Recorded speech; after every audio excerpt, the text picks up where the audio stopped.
Day. Hello, Jamie. Hi. How are we doing today? Good. How are you? Well, it's weird being back to streaming already. We should take some days off sometime. I don't.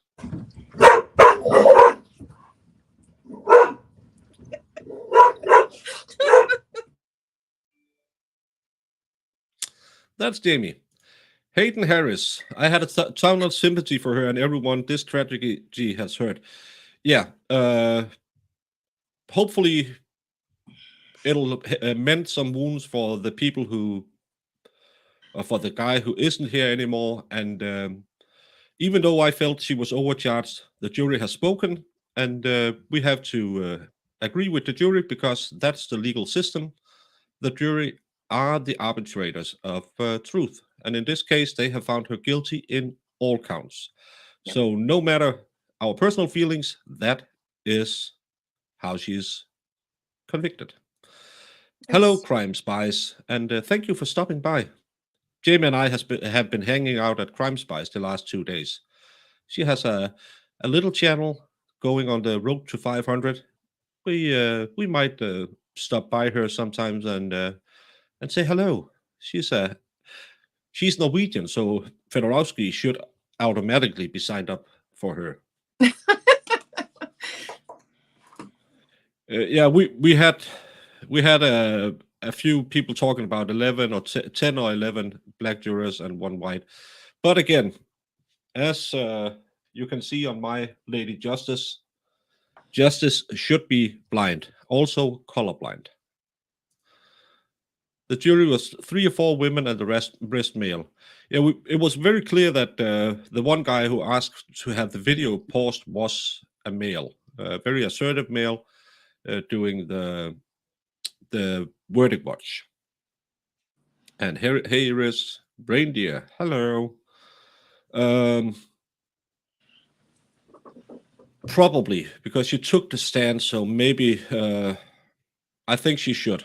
I don't think it will change anything with this judge, but again, to try and mend fences, and I like it when people, because I don't think she did it with malice. That's why I call it overcharge. I think that she was clearly the wrong place, the wrong time, and did the wrong thing.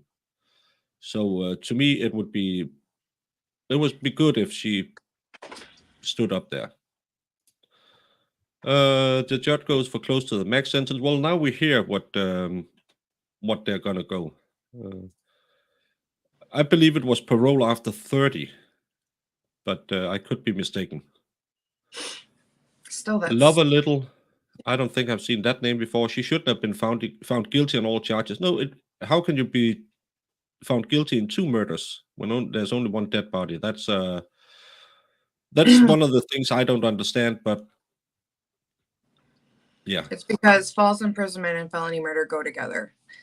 But I don't even agree with false imprisonment. So, no, but still, she's convicted of malice murder and felony yep. murder. That's 2 murders, and that's just, to me. I don't understand it, but again, that's the American legal system. Yep. No hope for jury trials in the United States. Well, I have to harper back a little bit on that because we watched the Lorianne Phillips case. We thought she would be found guilty, but the jury saved her. On the other end, Cara Rentrala, Zach. the one we always go back to, where we hope the jury would see it the right way, and they didn't. They compromised. Good morning, Peter A. Hi, And Pete. Mr. Fedorowski. Fedorowski, you should follow your fellow Norwegian crime spies. I'm talking about following people. Hello, Christine. And Kim, good morning. You should follow Christine. Good morning, Jane Dixon. Gwinnett County. Is that where the accident happened? I don't know. Good morning, Sandra. And Mass has malice murder in his behind. No, again, it's, to me, it would be okay with a manslaughter charge, but I think malice is a little overstretched, but again, the jury has spoken. Good morning, for food fairy. Yeah, I think she seemed lovely. Yeah, we don't have to agree with the jury. They didn't do their job when they obviously get it wrong. How's it different from vigilantism? Well, we can say whatever we want, but until an appeal, that's what's in the books. So yeah. Oh, you were Ariana Play before. You're from Massachusetts. Well, all these name changes, and you are following it. Great to hear. Again, Kim, I agree with you. I'm not. I think they overcharged, but I don't think. Don't think she should have gotten away with it. Great Success is ready, and Jude Corio, you are next door to the county of murder. Well, nice to have some people with some local insight. I know Dennis Heaton knows that area as well. I just have to put this on. So it looks like they are ready to go at any minute. But yeah, Jamie, I don't know if you know, but I don't come. I don't stream tomorrow.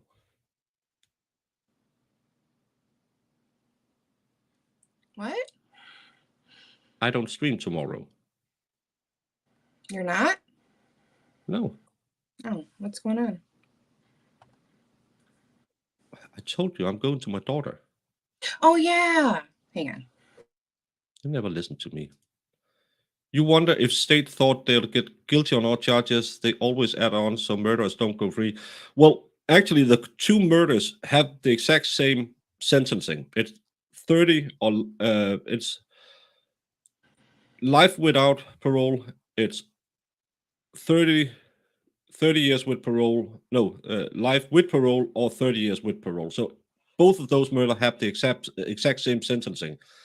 What we normally see is they put in a lesser murder charge. So you might drop down to like manslaughter or stuff like that.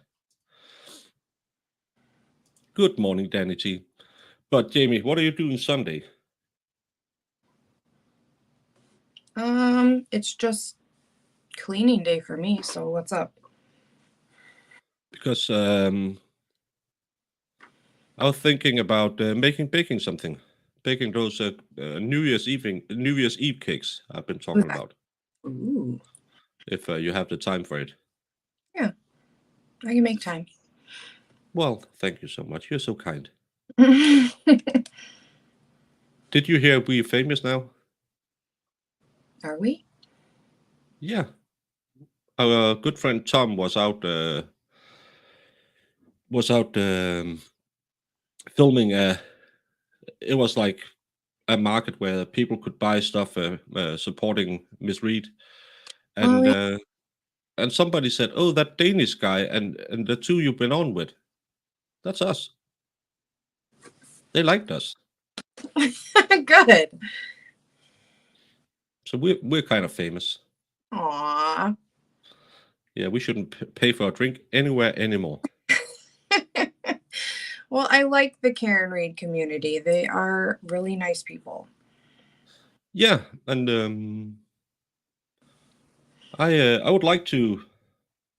I don't know. Yeah, I sent you the picture of my Lego reenactment yesterday. Mm-hmm. So yeah, That needs to be shown on stream at some point. I'm sure we'll we'll talk. do it when maybe if we'll stream with Tom, or because we talked about Crime Spies, maybe wanted to talk about the case as well. We can try and do it there. Jane Dixon, I'm from Denmark. I don't. I'm not a lawyer. I'm what's called a layman in Denmark. That's our jury system. I do criminal law only. We don't have civil law in with juries in our court system. So the level I'm in the court system is cases that normally don't go above 4 years of sentencing. But I do a lot of violence, drug,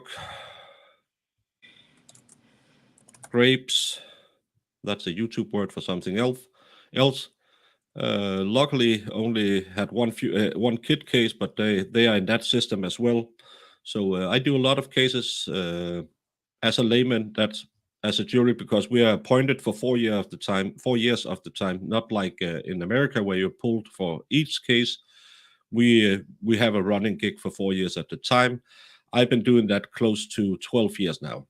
I'm going to start my fourth period January 1st. And I am from Michigan. I literally just love watching trials. And I found MLS first, started hanging out with him, and then I met Baker and a bunch of wonderful people. And here I am. Yeah. I just your everyday lady who just likes to look at these like a juror would and logically think about it. And I've learned a lot from these people in the community. So, and one of the things we really like now you're new here is people interacting, like the person who interacted with my previous video, saying, I find it interesting how out of all in the chat, no one acknowledges the man she killed. Well, we talked about him. It's all about her. Yeah, well, the case is about her. Oh, poor baby BS. She killed someone and now she has to pay for it. Evil Ace.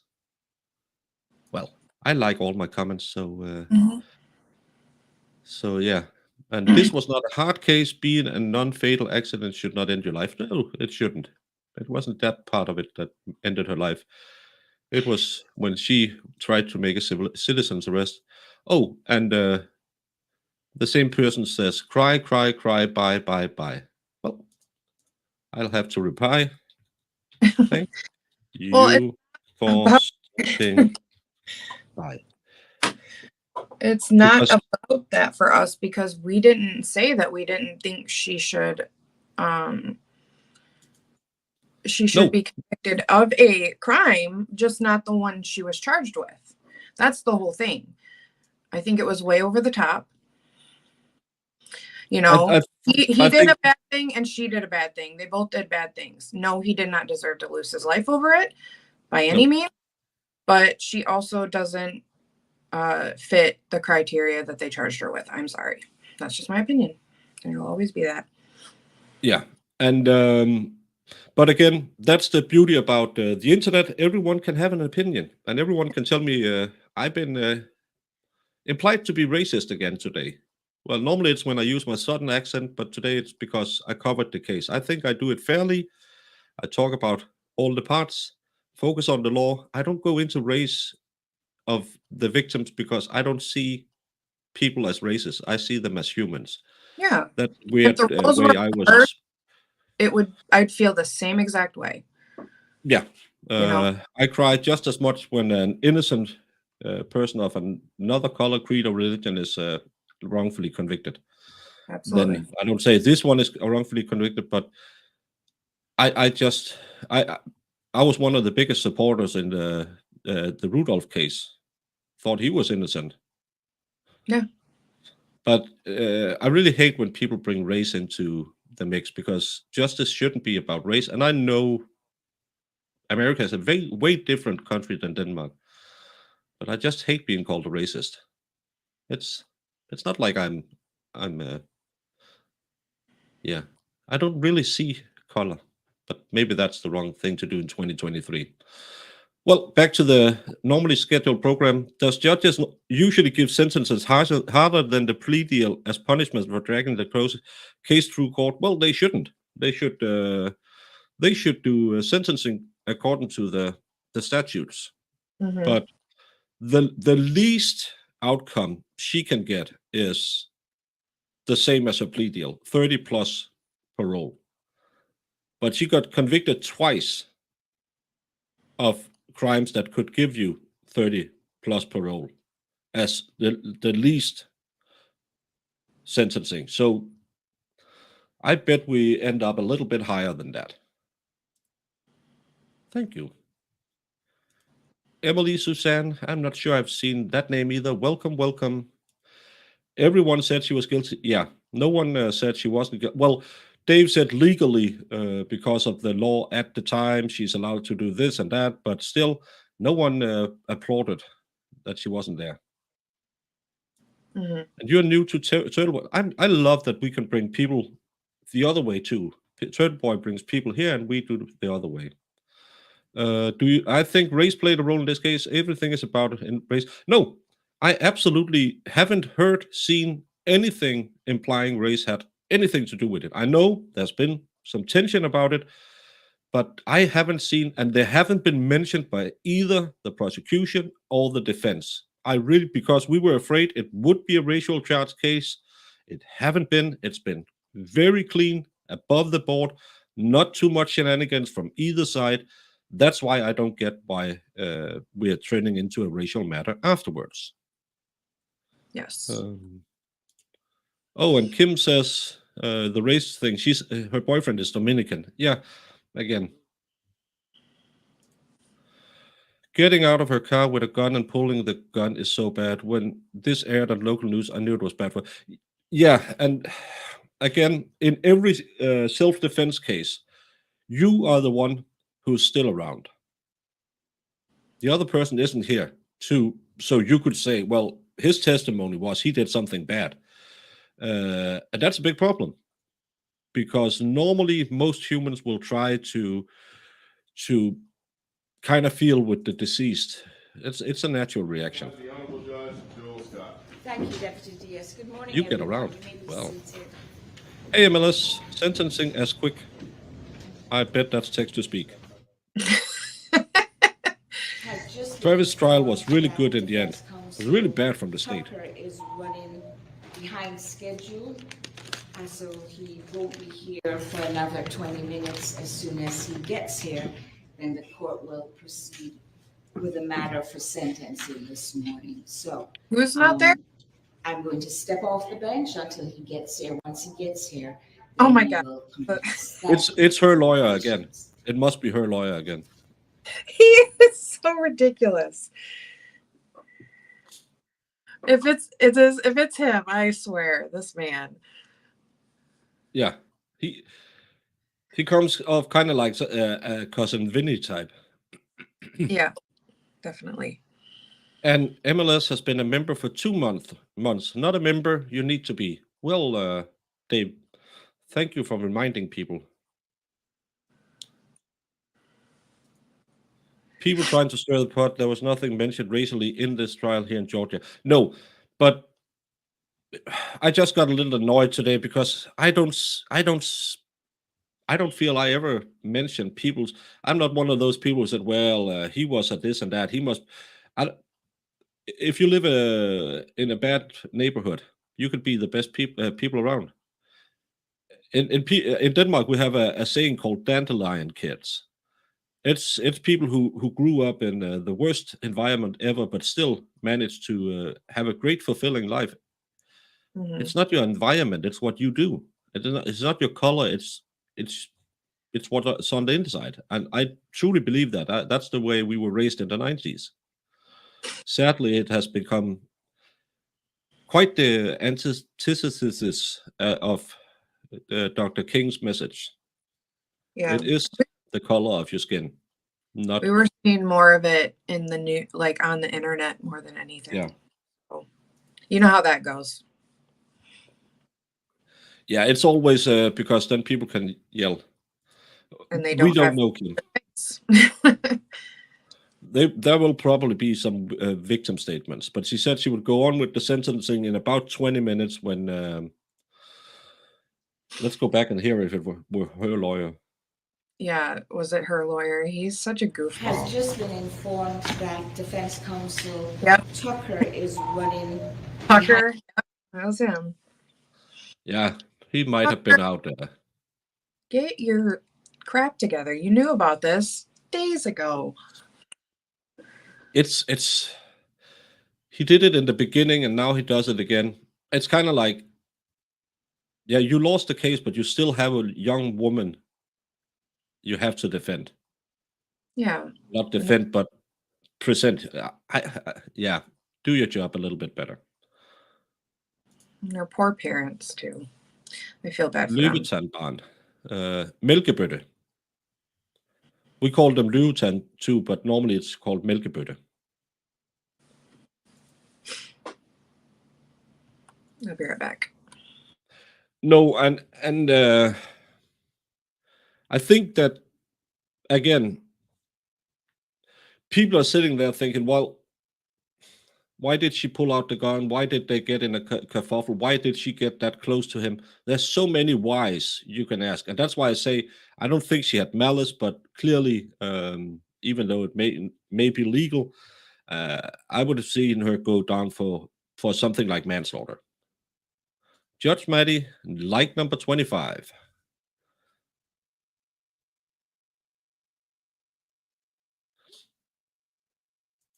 Is it the Thor's hammer? I can't see it.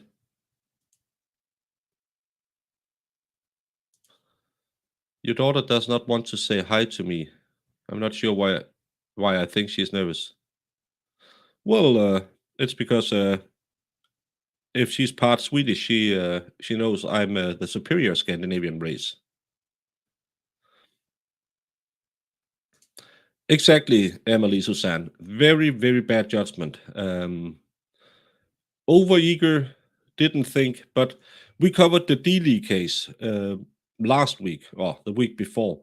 Again, stupid young men getting into a fight, pulling out a pew stick. One guy's not here anymore. So, yeah. Crime Spies, you do whatever you want. No problem. Hello, Crime Spies watchers. But why did I say hello? She didn't say that she was live streaming my coverage. Well, I'm not that smart. It's a Friday. Chris Mullen, it was not malice, but you're definitely guilty of manslaughter. Malice murder was a completely ridiculous over-the-top charge. I find it horrible that you do agreed with that. Such a waste. Yeah, but if they didn't have any other options to choose from,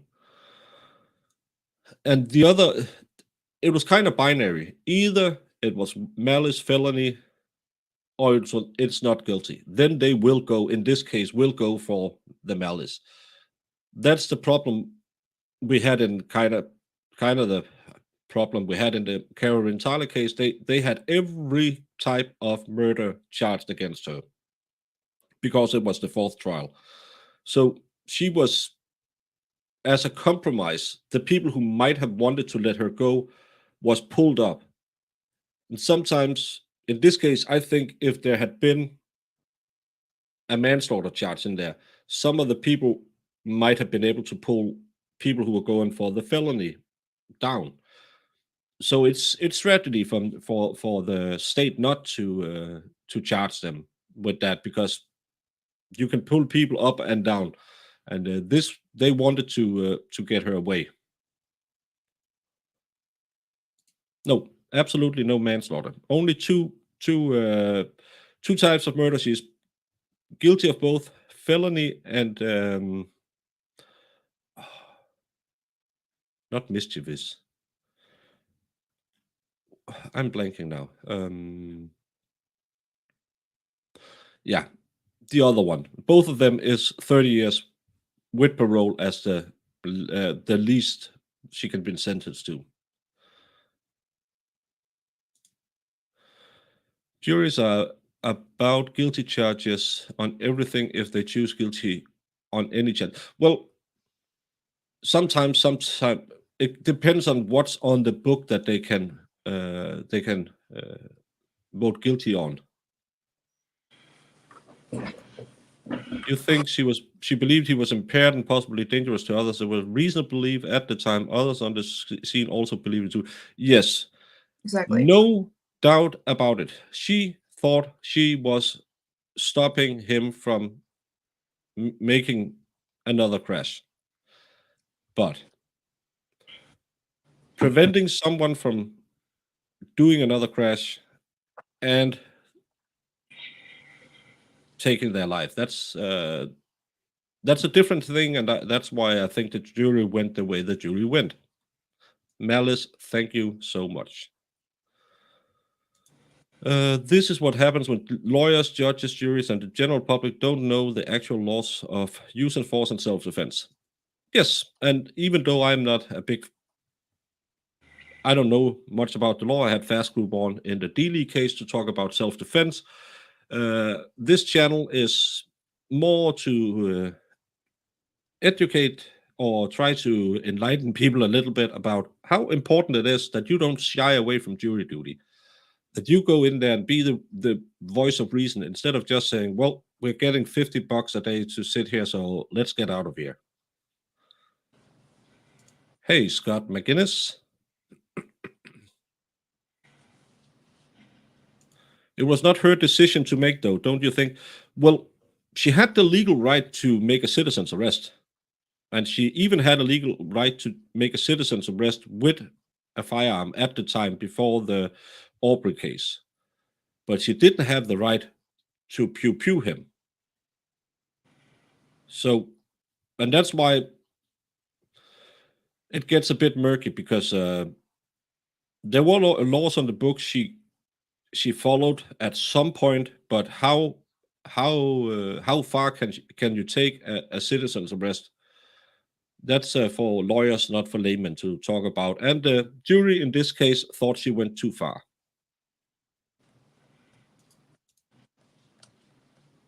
In Georgia, everyone helps everyone.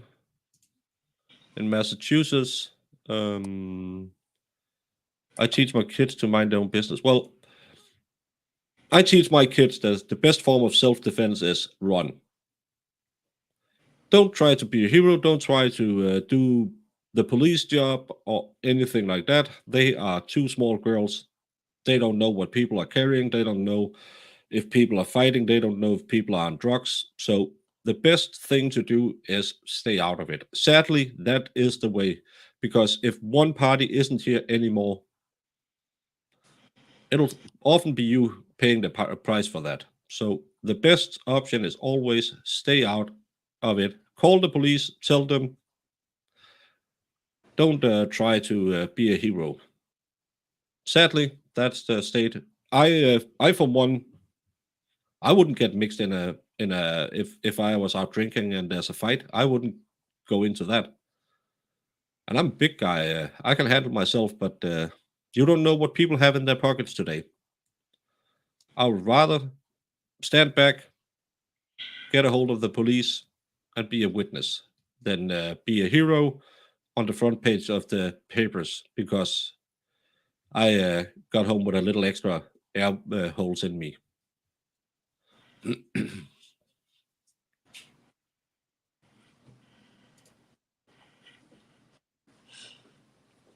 I'm not. I can't see how that is acting with malice.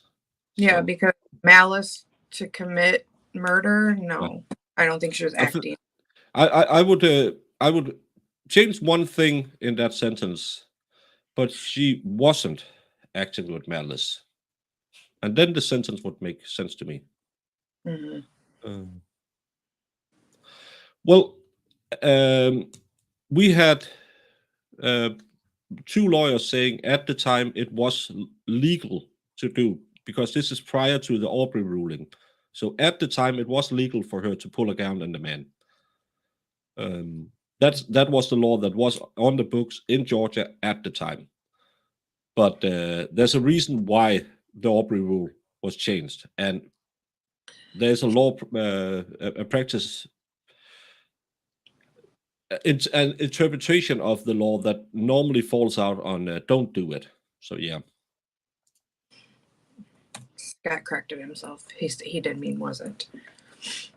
Well, just stay out of it. Don't and unless they put a gun at you, then stay out of it. Yeah.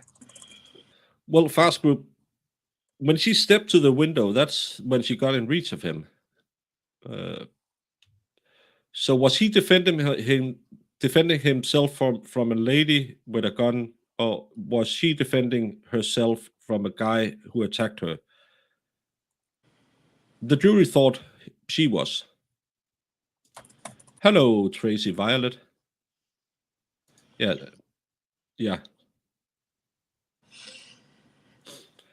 Yeah, you're allowed to in Denmark make a civil arrest as well, but you can't use excessive force to detain people. And Mhm. if you have to use excessive force, you have to let them go. You can't beat up someone who robs your house.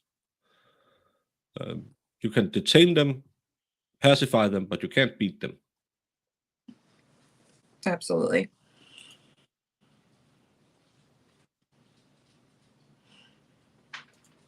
Wrong, the law never allowed the display. Well, then I stand corrected. That's why I love having our little group here. I learn something every time I stream. The problem is I need to learn a lot more. Good morning, Rap Mill.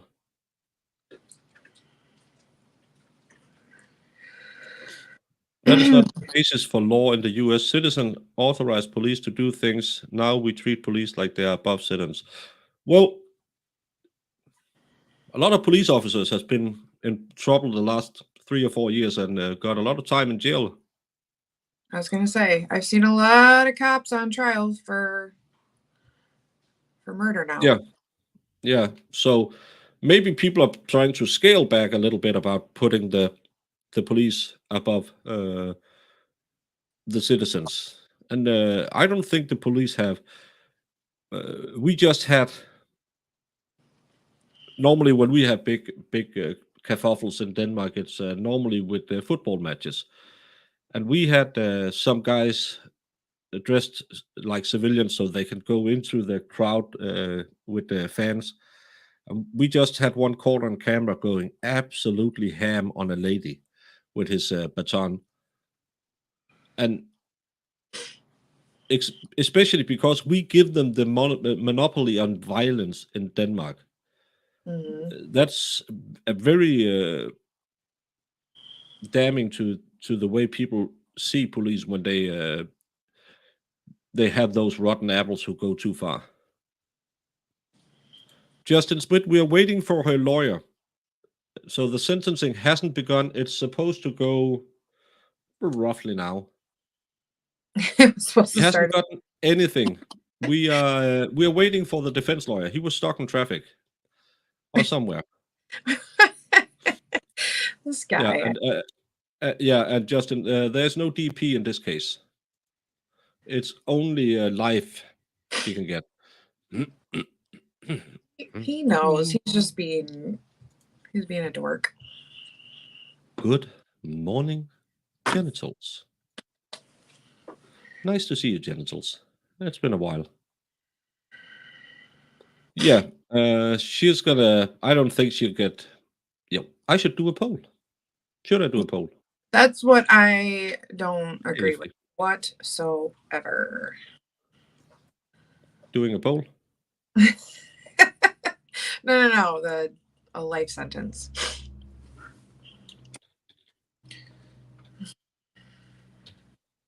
I know. Baker took you so seriously. I'm like, Justin, he's always in here being a goof. No. It's okay being goof. Genitals.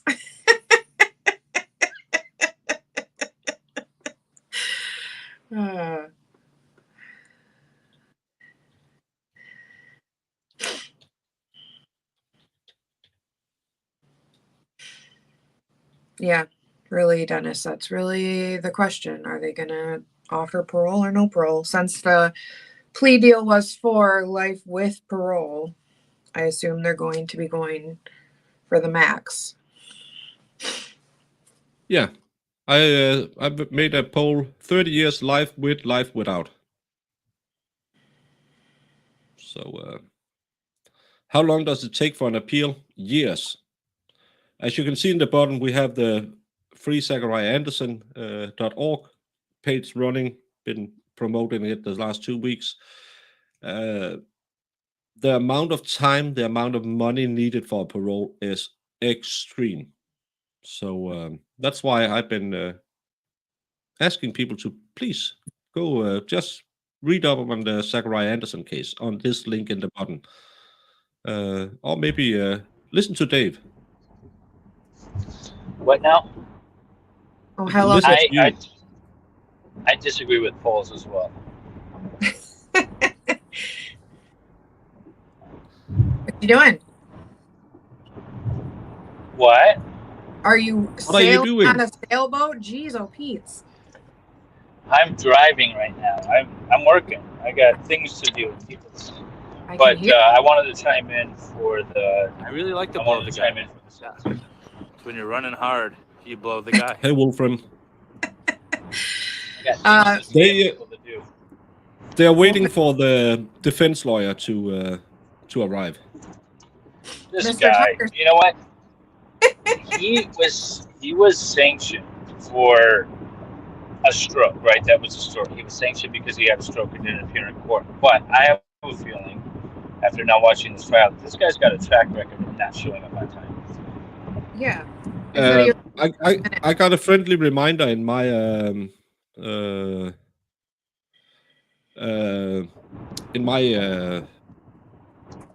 comments about how bad he is. So he has a reputation. I'll just have to. My brother is keep calling me. I'll be back in 2 seconds. Okay. All right, Jamie, it's down to you to entertain everyone. Yeah, right. But yeah, I couldn't laugh any harder when they said, the defense attorney is running about 20 minutes late. I heard that when I first tuned in. So, So what do you think? 30 years. You don't think they'll do the life without parole? No, she's not going to get without parole. She might get life, and she'll get the option of parole, so she'll do 30 years. Yep. Or she'll be sentenced to a term of years of 30, and then she'll get out after whatever, like 15 or whatever the system is that they have there.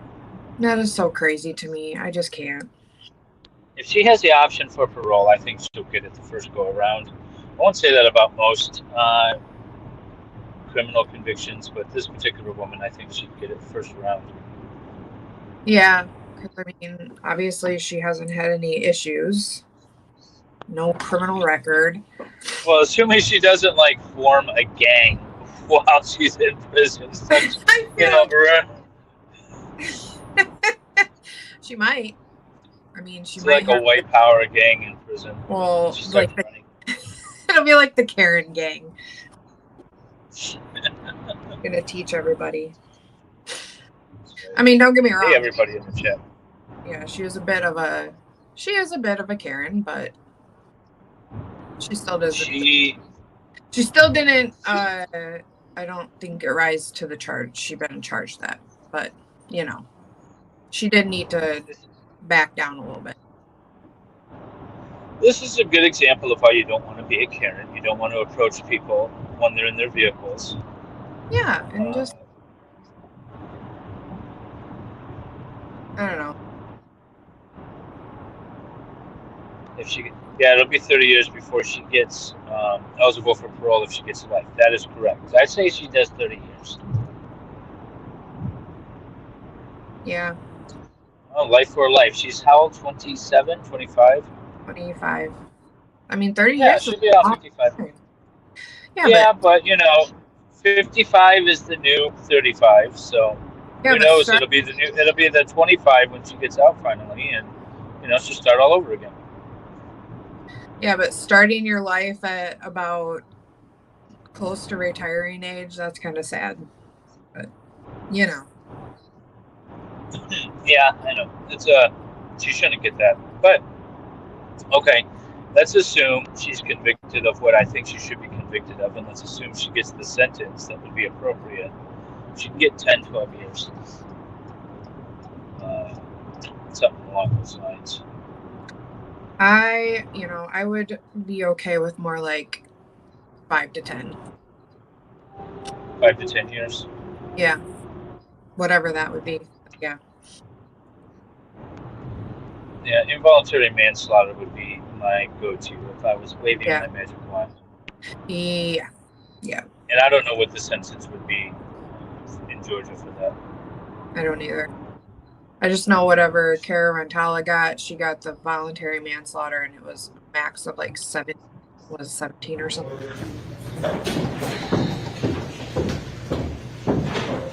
Oh, Aunt Jemima is back. Amy, who said that? What? Okay, Attorney Tucker, we special set this hearing Tuesday for 10 o'clock, Ooh, which is he's getting special up set. You've kept the court waiting for 30 minutes, which is just not acceptable. So you do owe the Sanction him. court an Sanction apology him. for keeping us all waiting for Make him write a 200-page I brief. apologize to deputies, to the staff, prosecution. Oh, God, he shows up with a mask. I'm wearing a mask, though. I don't know if it's a bug or what. Kind of slowed me down leaving, and I apologize. There's no excuse. I was just trying to get all the stuff that I've been kind of missing while I was here, caught up real quick. I never expected.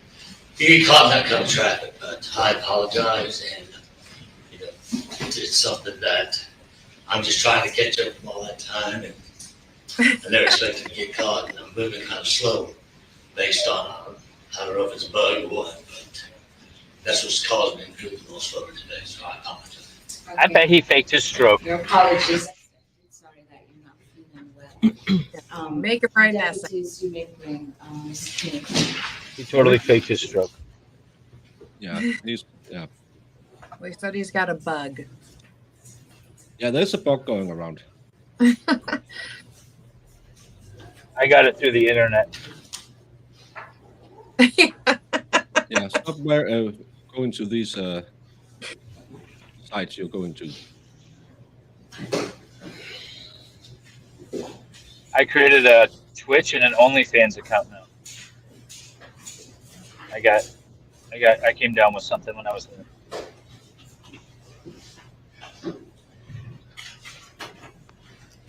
This is case number 2019 CR 01737, State versus Hannah Payne, and this is a sentencing hearing. Does counsel for the state have an opening statement? It will be brief. I just wanted to place on the record the things that we provided to your honor at your honor's request, and also defense counsel regarding what counts are eligible for sentencing as it relates to this verdict.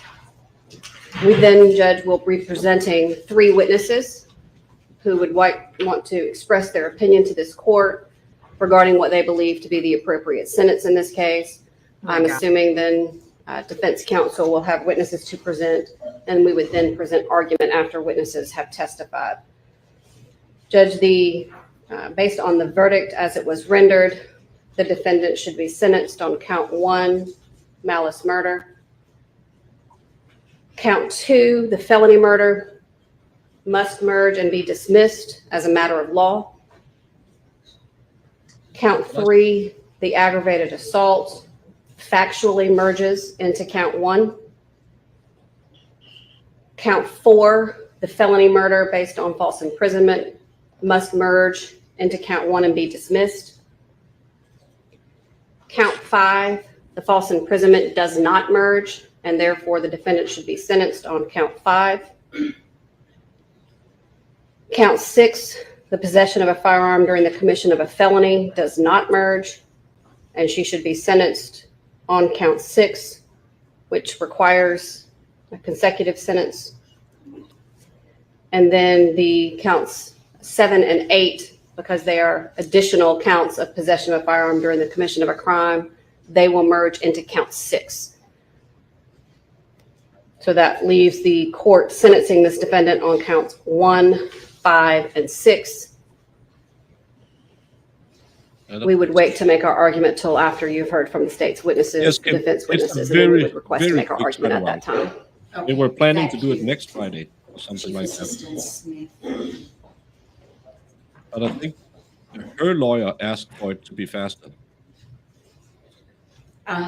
Anything from the defense at this time? Your Honor, if we could wait, I think if the state wants to present their witnesses and go through that, then I'll have Ms. Payne, if you wanted to speak to her back and talk.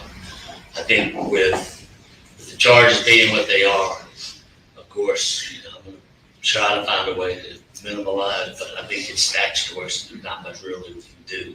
But the family does want to speak on behalf of the Hannah, and I would just wait for the state to take away. Have their witnesses say what they need to say, then we can put the dollars up there and leave it to the court to make the decision. Okay, so before the state calls its witnesses, will counsels please approach? They just merged the different charges against her because she can only be convicted of one murder and one felony gun possession and false imprisonment, one of each, because they merge up. That's good though. Yeah, the convictions are not dismissed, so that's not accurate. They still stand for if for some reason the first degree murder is kicked on the Court of Appeals, then the other convictions will be entered. She's only sentenced on the highest individual counts. So when they merge, Yeah. they're just talking about sentencing.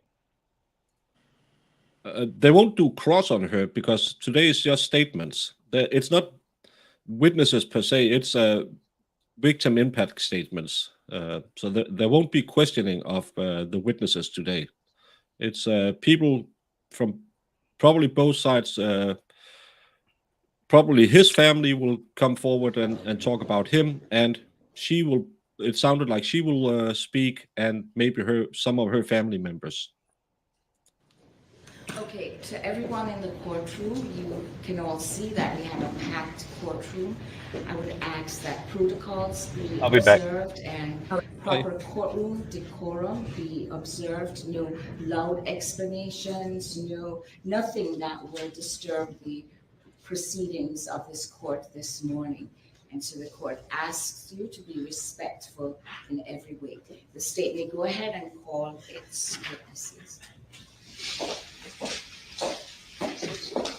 I don't know if it's accumulative. State calls Vicky Herring.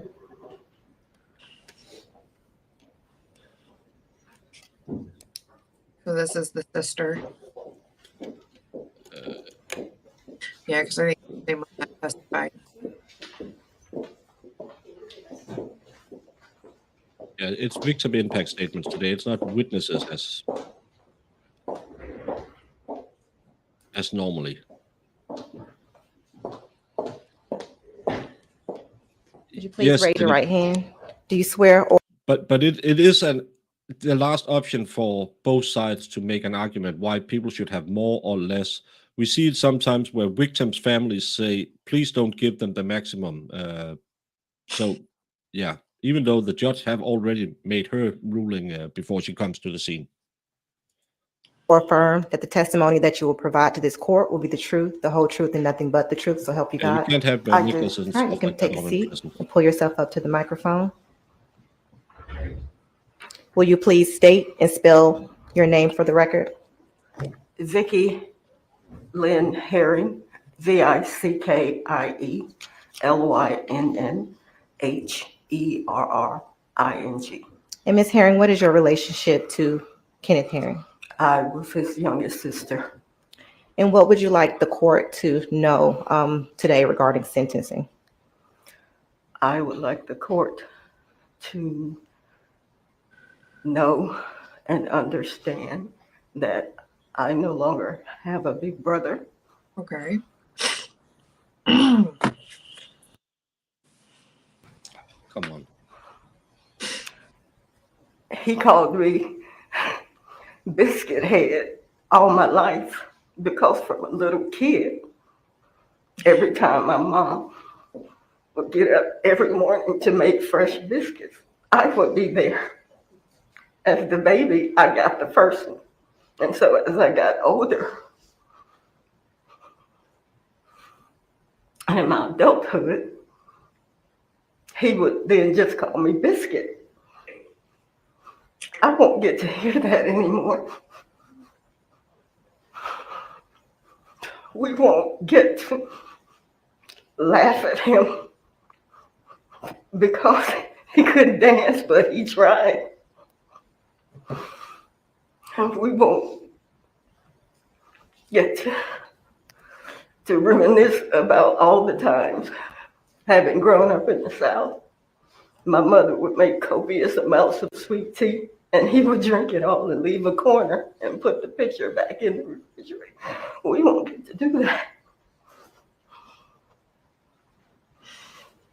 No more Christmas. No more birthdays. No more family gatherings.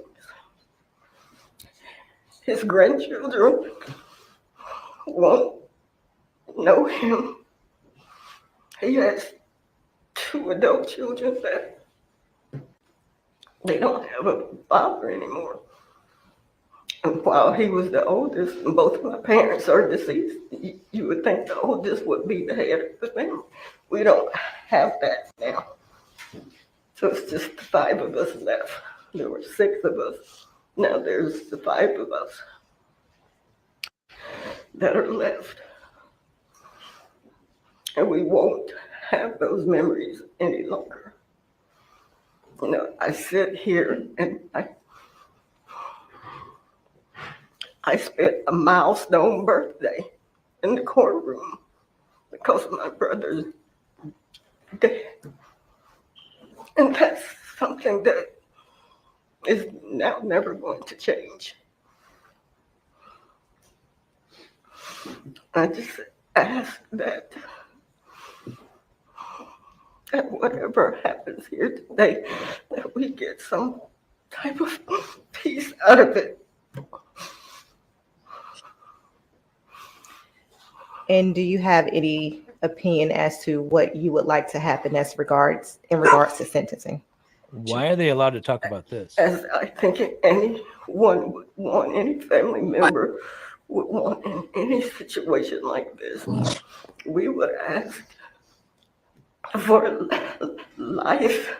Life? Because it's just over Life for a nothing. life. His life was taken. He didn't die of natural causes.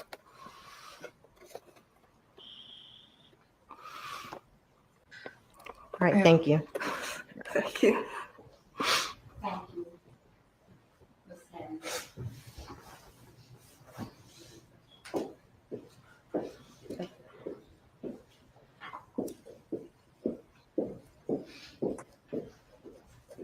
All right, the This is state at a this time victim calls impact Jacqueline statement, Mr. Herring. Borowski. It happens before sentencing in most cases.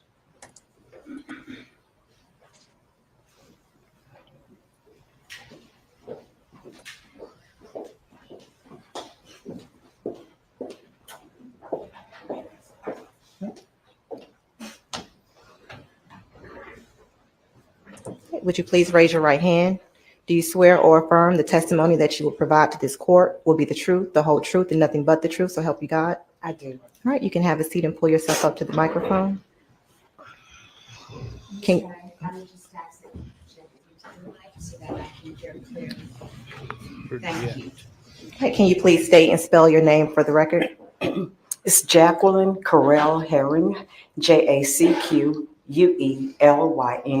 KARELLHERRING.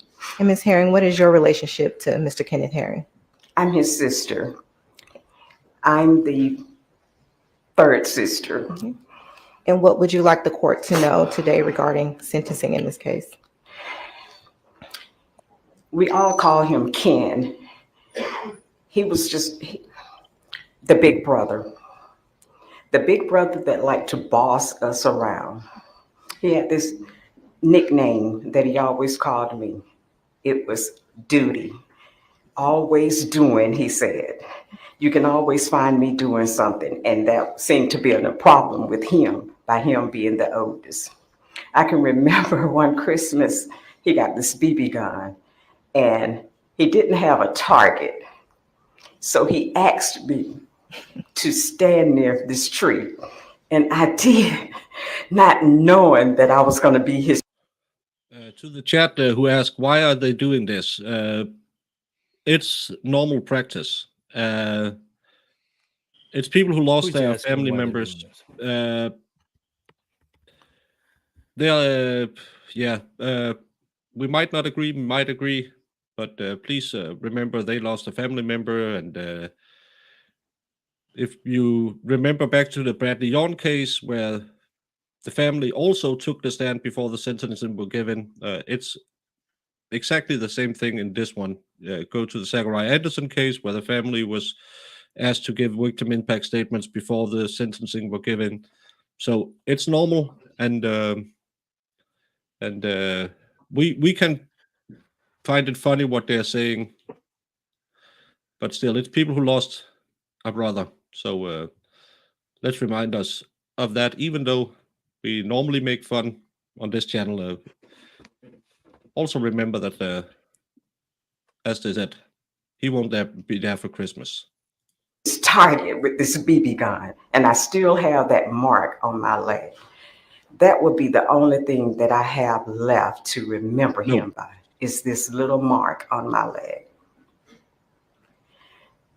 Ken used to come to the house, to my home, and him being the biggest, being the oldest, he thought that he could not only boss me, but boss my daughters. And they weren't having it. He would always say that no matter what, I'm the oldest, and that I had to abide by his rules. And one of my daughters was in the military, and she came home, and he was there. He just happened to come that Saturday, and she knew how to play cards. I didn't. So he wanted me to be just a bystander, not participate in this card game. But she was going to teach me how to play spade, and he just went off, and it was just like a conversation going back and forth with two adults, which she was my oldest and would have been his niece. So I remember that day, and now that's all we have is memories. I can't call him if I wanted to. I can't visit him if I wanted to. I can go to the gravesite, but he can't respond. Do I want to go to the gravesite? No, I don't. I would prefer him being here. Okay, I would prefer him coming around. I would prefer him calling me. Sorry? I said I don't like rhetorical questions. That's what I was saying. With jokes and leaving them on my answer machine like he normally do.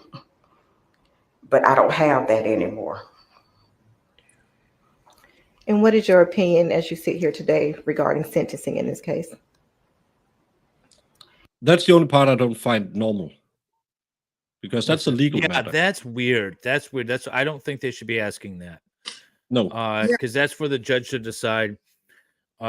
The judge is supposed to take into consideration a bunch of information about the victim, a bunch of information about the defendant, the fact that the defendant's been guilty of those specific charges, look at the sentencing guidelines. But it's not for the family to dictate to the judge what they want. That I don't feel is appropriate. No, I don't either. Yeah, and I agree with John Gary. They are not talking badly about Payne. They're just talking good about him, and that's nice, instead of just sitting there and saying bad stuff. But it's their day of closure as well. But I don't like that they ask about, because it's a legal matter, the sentencing. It's not a what do you feel like matter, because that would be the same as asking her family, what do you think she should be given? They probably will, I would hope, because I mean, Well, yeah. Their opinion is just as important too. I mean, these are both people's lives. Yeah, but that's why I don't think you should ask about that. You should let them talk about his impact in your life, but don't ask them legal questions, because none of them even know the statutes. No. As I think about it, knowing that I can't see him again, His family. I would like for her to have. Sorry? Nothing. I must be too quiet. I was just. You're a little quiet. Yeah, knowing that I can't see again, so therefore her family shouldn't be allowed to see her again, or she shouldn't be allowed to see her family again. That's what she's going to say. I'm just predicting what she's trying to say. they're all gonna say life. And I think that they are allowed to speak too. It's not going to be like the Zachariah Anderson where the judge just laugh at them. Hopefully, The same thing. He got a life sentence that he did not ask for. As I watched her leaving out, and she was crying as she was going through those doors. That's the same way I felt when they closed that casket on him. That door would never open again. I'll never see my brother again, only through pictures. The same sentence that she gave him, I would like to see the same sentence given to her. Where he got a life without parole, I would like for her to have life without parole. He got death without parole. I would like for her to have life without parole. Did she just almost say? Thank you. Yeah, she almost said that she wanted her to die. yeah. Yo, this isn't about vengeance. Like, good. Eye for an eye leaves everyone blind, people. No, it's not, and I don't like. The state's last witness is Keith Herring. I don't care what people think. That's how I feel.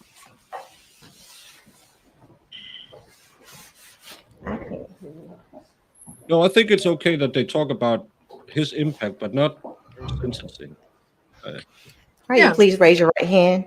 Do you swear or affirm the testimony that you will provide to this court will be the truth, the whole truth, and nothing but the truth, so help you God? Yes. All right, can you please state and spell your name for the record? Keith Herring, KeithHerring. And Mr. Herring, what is your relationship to Mr. Kenneth Herring? I'm his youngest and oldest brother. And what would you like the court to know today regarding sentencing? Well, I would like to say on May 7th, 2019, I had no idea that when I called my brother, that I would be inundated with phone calls from law enforcement from Clayton County, Georgia. I immediately panicked and feared the worst. I had no intention on answering those calls due to fear. I answered the phone by mistake and told the gentleman what county I lived in. And within 5 minutes, my wife called me and told me there was a deputy at the house to see me.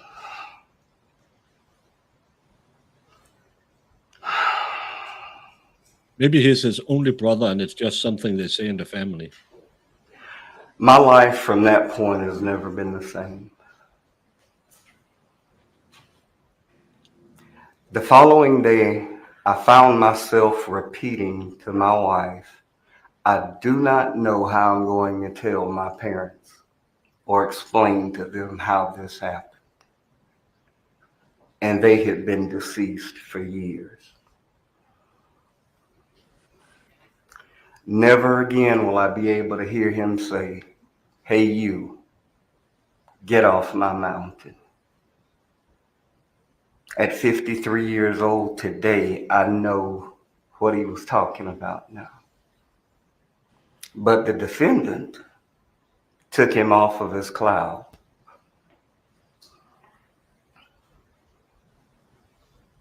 The defense attorney in this case attempted to paint my brother as a nobody. He was nothing. It was just good intentions going bad. It's a drug user, could have been a drug dealer, could have been anything but an innocent man.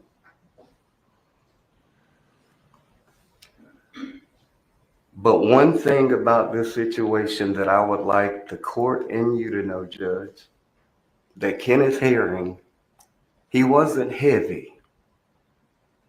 He was my brother.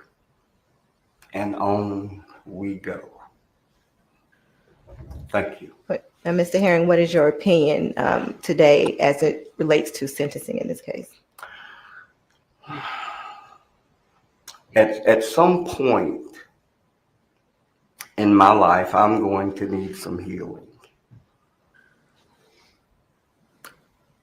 My opinion as far as judgment in this, I feel that whatever the court gives her, which should be life without parole, she deserves more.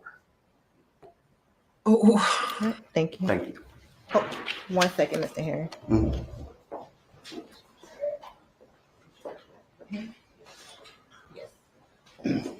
Mr. Herring, Yes. hopefully throughout the trial, I began this by saying it's a tragedy for all parties. Mhm. yes. And my condolences once again to you and your family. I'm just hoping that what happened in the trial was therapeutic and you're able to put closure to it and move on. All right. Thank you. Thank you. I thought he was going to say at some point in my life, I will need help. Therefore, I want this woman to get help and have a second chance or something like that. And he just went the complete opposite way. Yeah. Yeah. Does the defense have I any think evidence There's and extenuation? so much more closure. Yes, ma'am. Sorry. I said I I hate think your forgiveness is the biggest closure you could ever get. You know what I mean? I know it takes time for people and it's okay for people to feel the way they feel. I understand that. In this Yeah. particular situation, I'm speaking in this situation particularly, you know, I just think forgiveness would go a long way. And Yeah, on and- all, you know what I mean? But it's And you it's don't okay. know how the You don't have to. it's yeah it's different from case to case what they ask for and Yeah, absolutely. and some people are more on the lenient side and some people are more on the vindictive side, and that's what that is. That's what I'm like. I think what Justin said is exactly how I'm feeling. I don't blame them for how they feel. I don't blame them for what they're saying, but I think that they're going to realize that it's going to be hard to move on if you can't forgive. Exactly. That's for them to That's for to them work to. on. Yeah. So I don't, Kim, I'm not trying to pull apart what they're saying. I just thought he was going to go the other way, the brother. Yeah, I did- he sounded like he would be one who said she should have the chance in life my brother didn't have. So I would say life with parole or 30 years with parole or whatever. Yeah, get her help and get her out on that's the way he sounded like he was teeing it up. Yeah. Yeah. In a lot of cases, I wish they would, especially when it's, you know, I mean, I know she was convicted of malice, all this, but I don't think there was intent in any of this. And I think people would want to be like, you know, yeah, you should do some time, but I ultimately hope that you get help and that you can make a better life out in the world and better choices. That's what I would wish people would want for these people, you know, instead of just throwing everybody away and locking everybody away and throwing away the key and not really wanting to rehabilitate anybody in the society. Yeah, but anger and vengeance are two things that burn brightly. Yep. Of course. Being the judicial system as it is, we accept, whether we agree with it or not, we accept the jury's decision.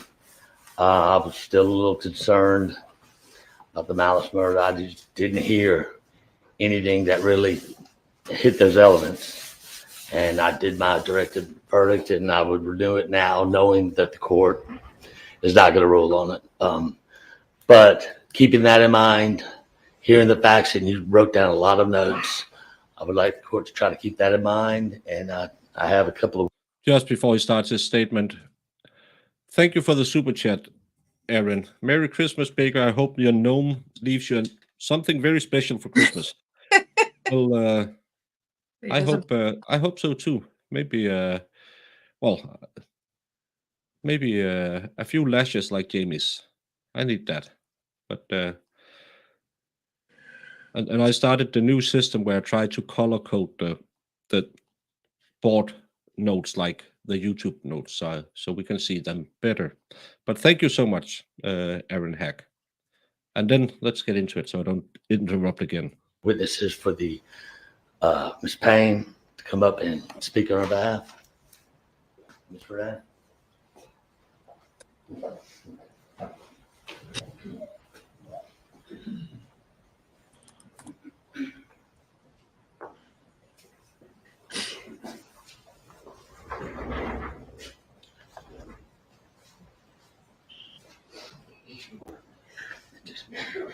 Maybe I listen to Valhalla sometimes. Believe me, anger and vengeance will eat you alive.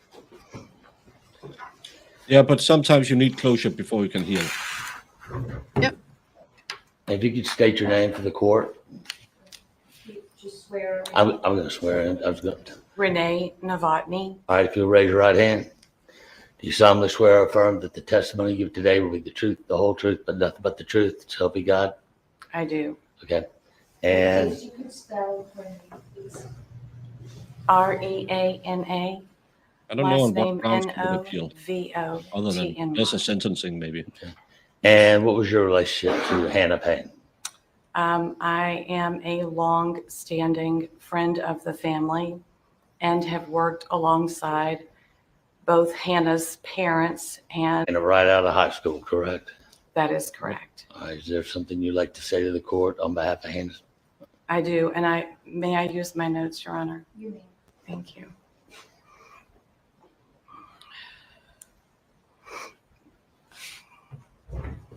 I prepared something, and if it suits the court, I'd like to read it, please. Just make sure you project so that the court reporter can hear and then I can hear. Yes, ma'am. I've had the absolute pleasure of knowing the Payne family for 30 years. My initial introduction was when Hannah's father joined my work team in Riverdale, Georgia. I equally had the pleasure of Hannah's mother joining our office staff. Her father and mother faithfully served their community. For a number of years, they resided in the community, and I remember vividly when their daughter Hannah was welcomed into this world. It would be my honor to talk about the real Hannah Payne. I watched as Hannah grew and witnessed her often and frequent visits to our office and outings. As a child, she developed a beautiful accent that was a blend of her mother's European heritage and her father's Chicago roots. They taught her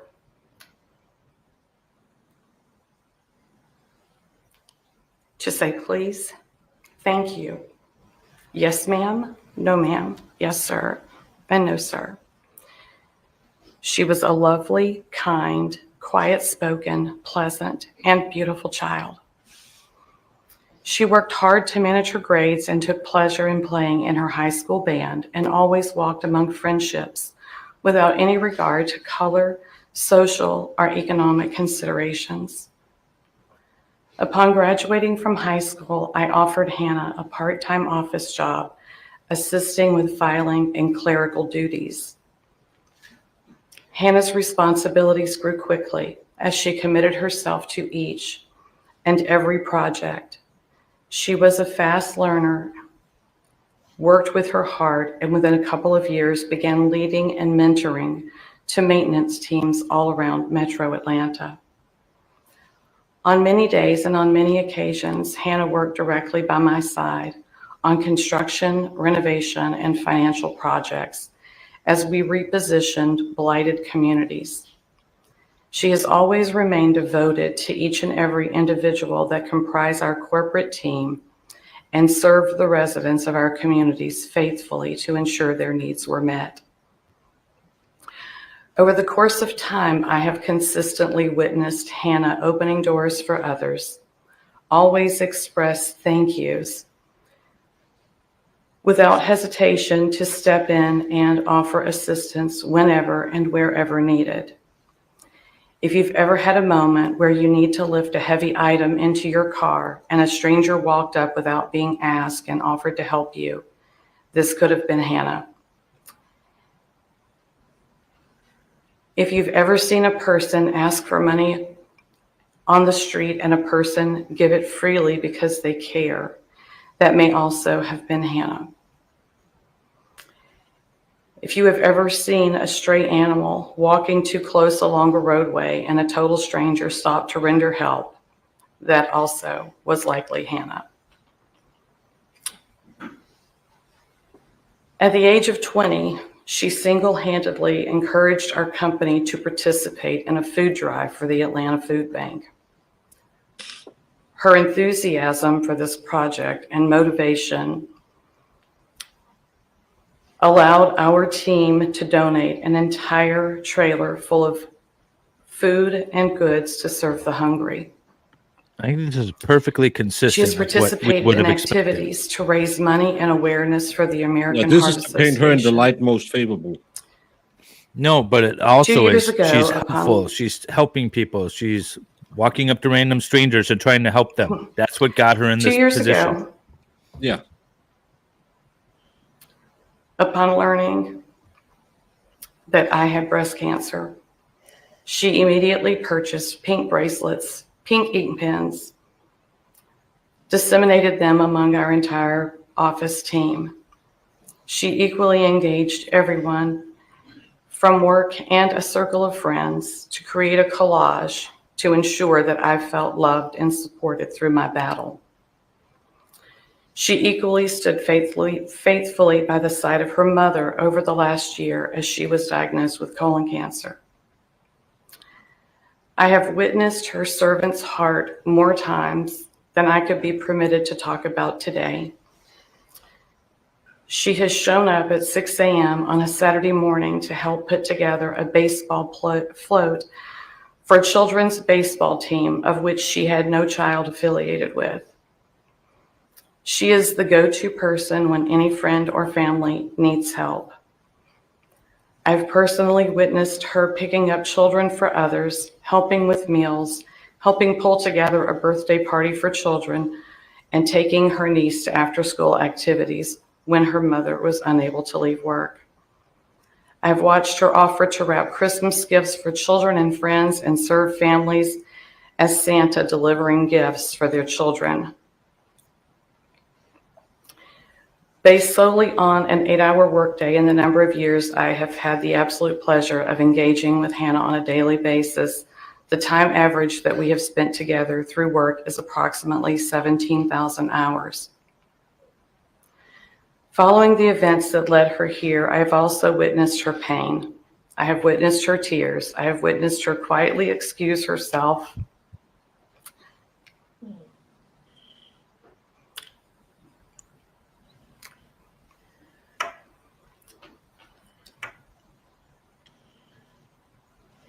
Excuse herself to the ladies' room, where she later returned.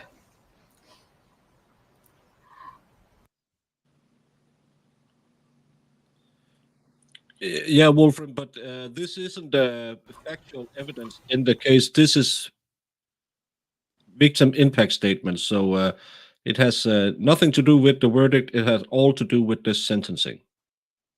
It's to ask the judge to show leniency.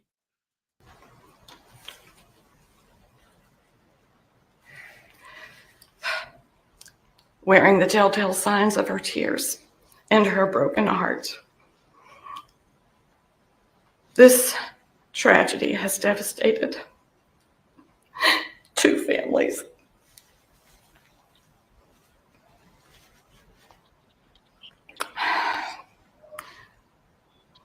For Mr. Herring's family, I would like for you to know that her heart is broken 1 million times. And in spite of anything that anyone that does not know her has alleged or told you, please know that from the depths of her heart and soul, she would have never wanted harm to come to your brother and your loved one.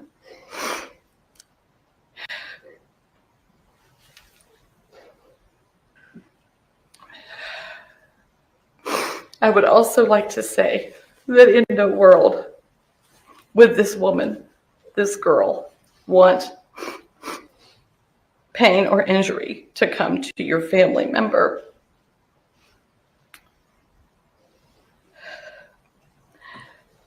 From someone who has witnessed firsthand the behaviors and actions of this young lady, they have forever been consistent and have always come from the heart. She is a selfless servant. I have watched her love, laugh, cry, and pray. I have witnessed her engage with hundreds of individuals, solve thousands of problems, assist in countless situations, and not once, not ever, have I ever witnessed her be the slightest unkind. Time after time, I have witnessed Hannah give love, support, solutions, encourage, and build up all of those around her.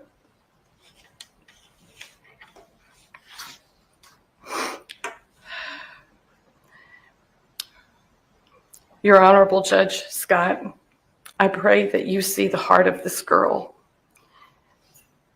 Show mercy and understanding of who the real Hannah Payne is when determining her sentence. I pray the court has mercy and the ability to use her kindness in ways that serve our community.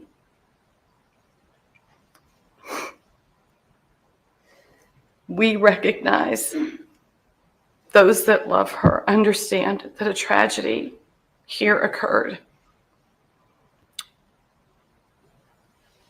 And we ask the court to look into her heart and know that she is a human of saving.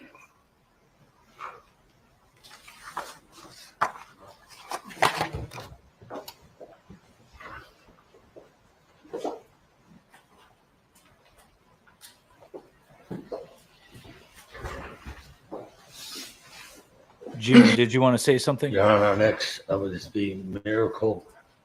No. Okay. Is there anyone sit out there and ask for Miracle? No. I want her dad to speak. He's been sleeping through most of the trial, but I want to hear what he has to say. Yeah, I agree.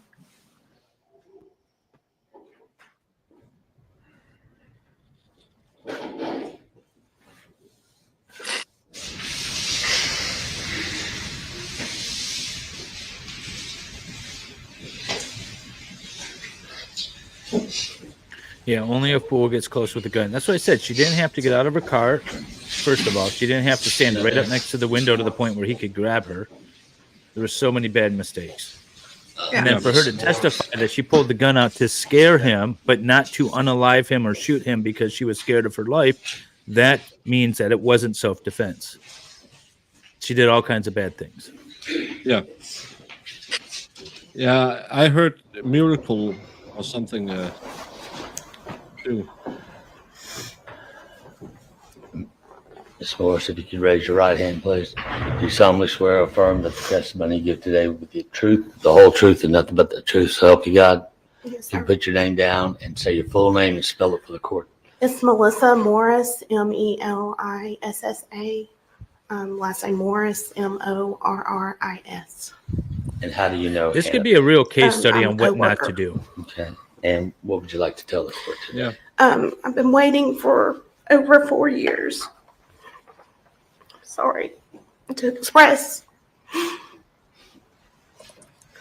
my feelings upon this tragedy that has affected 2 families, 2 work families, a lot of people. And there are some truths that I need to express. Let me first say I've worked alongside Hannah for over 5 years. We're a small company. I would refer to her as like my work sister, although I'm probably old enough to be her mother. She is the light of our company. You can go to her to do anything. She's the jack of all trades. She's always wanted to make sure that we represented ourselves as the best company out there. And that meant making sure that she was covering for other people. You know, if I was behind on my work and needed help and it was something that she could do, she would do it for me without even accolades for it. If there were other people in the company that were falling behind or not doing what they needed to do, she would cover for them without, you know, our boss knowing about it.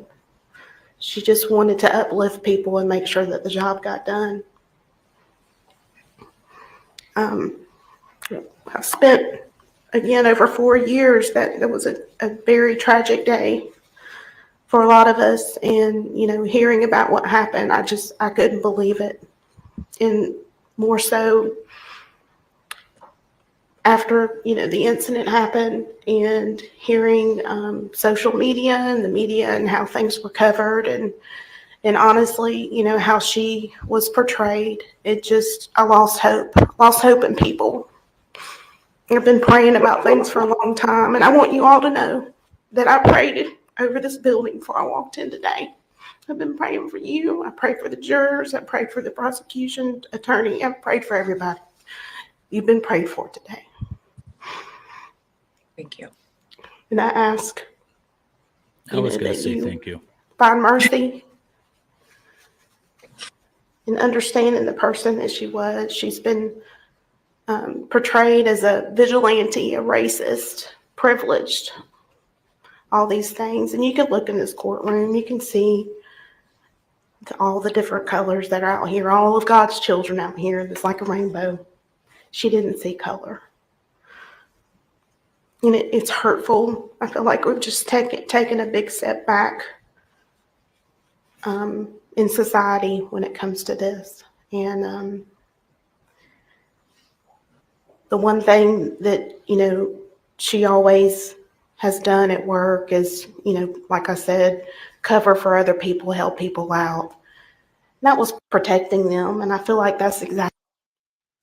Let me nip this in the bud, because Okay. I've been getting all of this on all different kinds of media today. Miss B, I would feel exactly the same if it was a young man of each and every color in the world, of each and every religion in the world, of each and every disability, of each and every other thing you can put in to make it a racial case. This is nothing to do with race. People who use these kind of cases to race bait are the people that makes the problem in the world today. This has to stop if we will go on as a world.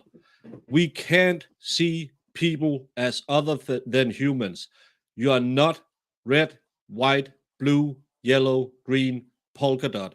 You are a person. This is what I hate in the modern world. People who feel the need to do everything based on color.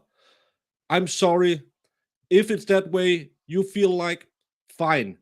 But I hate it. I hate people who think black, white, green, yellow, polka dot people are better or worse than other. Crime is crime. Law is law. Lady Justice is blind. She's blind to color. So am I. If you don't like that, if you want to race bait, and the same to everyone else who want to race bait, I'm sorry. This will probably not be the chat for you. This probably won't be the channel for you. Please stop making everything about race. A man lost his life, not because he was a black man, not because she was a white woman. No, because stupid mistakes were made. I'm sorry, chat. I'm sorry, Miss B. But if that's the way you want to do it, there's probably some other channel where you can go and sprout that sentiment. Sorry. I was typing out a long chat before you pulled that up, because it's absolutely ridiculous. If the races were changed, I would think the exact same thing. I say that this defendant is guilty of involuntary manslaughter. It's not malice murder. There's no way it could be malice murder because there's no evidence of malice murder. But both parties made stupid decisions. The 65-year-old black man ran from an accident and then hit her vehicle. She did stupid mistakes by approaching his vehicle, stopping his vehicle, whatever you want to say, and then pulling out a firearm. There was a scuffle, a fight over the gun or something that took place at the car. Both parties were wrong, in my opinion. Both parties acted illegally, in my opinion. It just so happens that one made it out alive. If the races were reversed, it would be the exact same opinion for me. I could easily envision a white Karen doing the exact same thing that this black 65-year-old man did, and a young 20-year-old black man approaching this white Karen, and I would still root for that both parties were wrong in all of their actions. Does that rise to the level of malice murder? Absolutely not. Race has no play in this.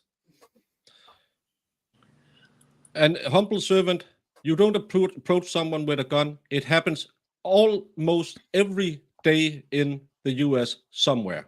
Mm-hmm. Sometimes it's. Well, I think humble servant doesn't like guns, and that's fine. But everyone has a right to carry one. Humble servant also knows he's bigoted towards people of color. So humble servant knows her way better than I do. I have heard not one single testimony in this trial, and I only go by the trial. I don't read the newspapers. I don't watch what's on TV said 3 years ago.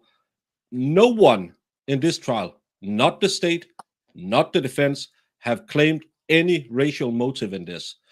If she had been out swinging her KKK robe, I would happily say she didn't like black people.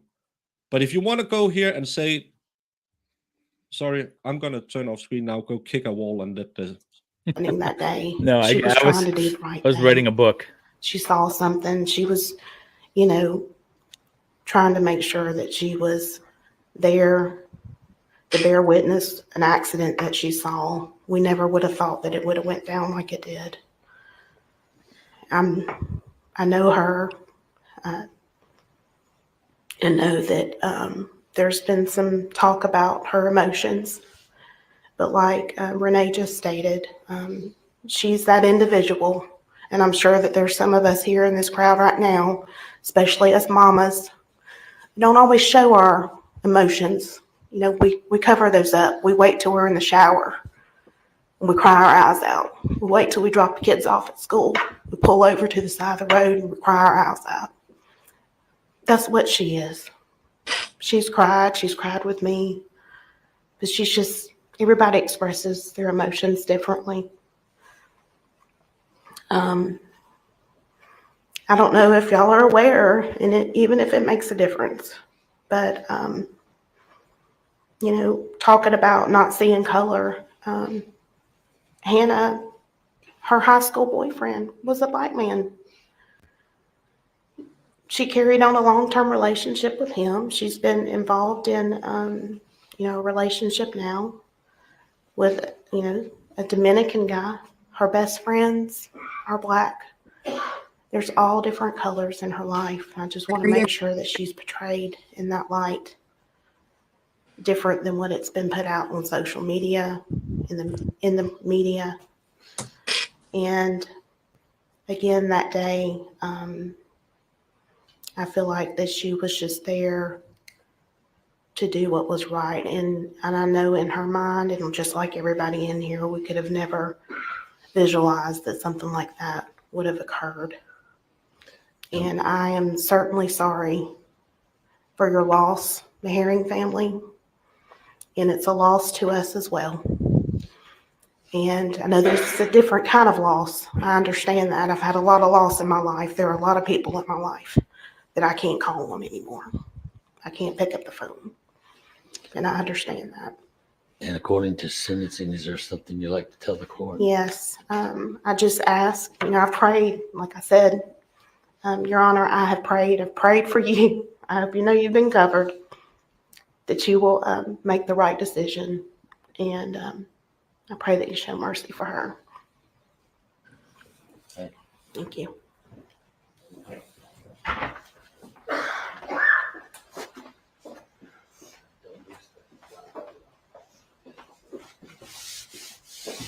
Is it my miracle out there? Right. And. My name is Victor Sneed. Can I step up?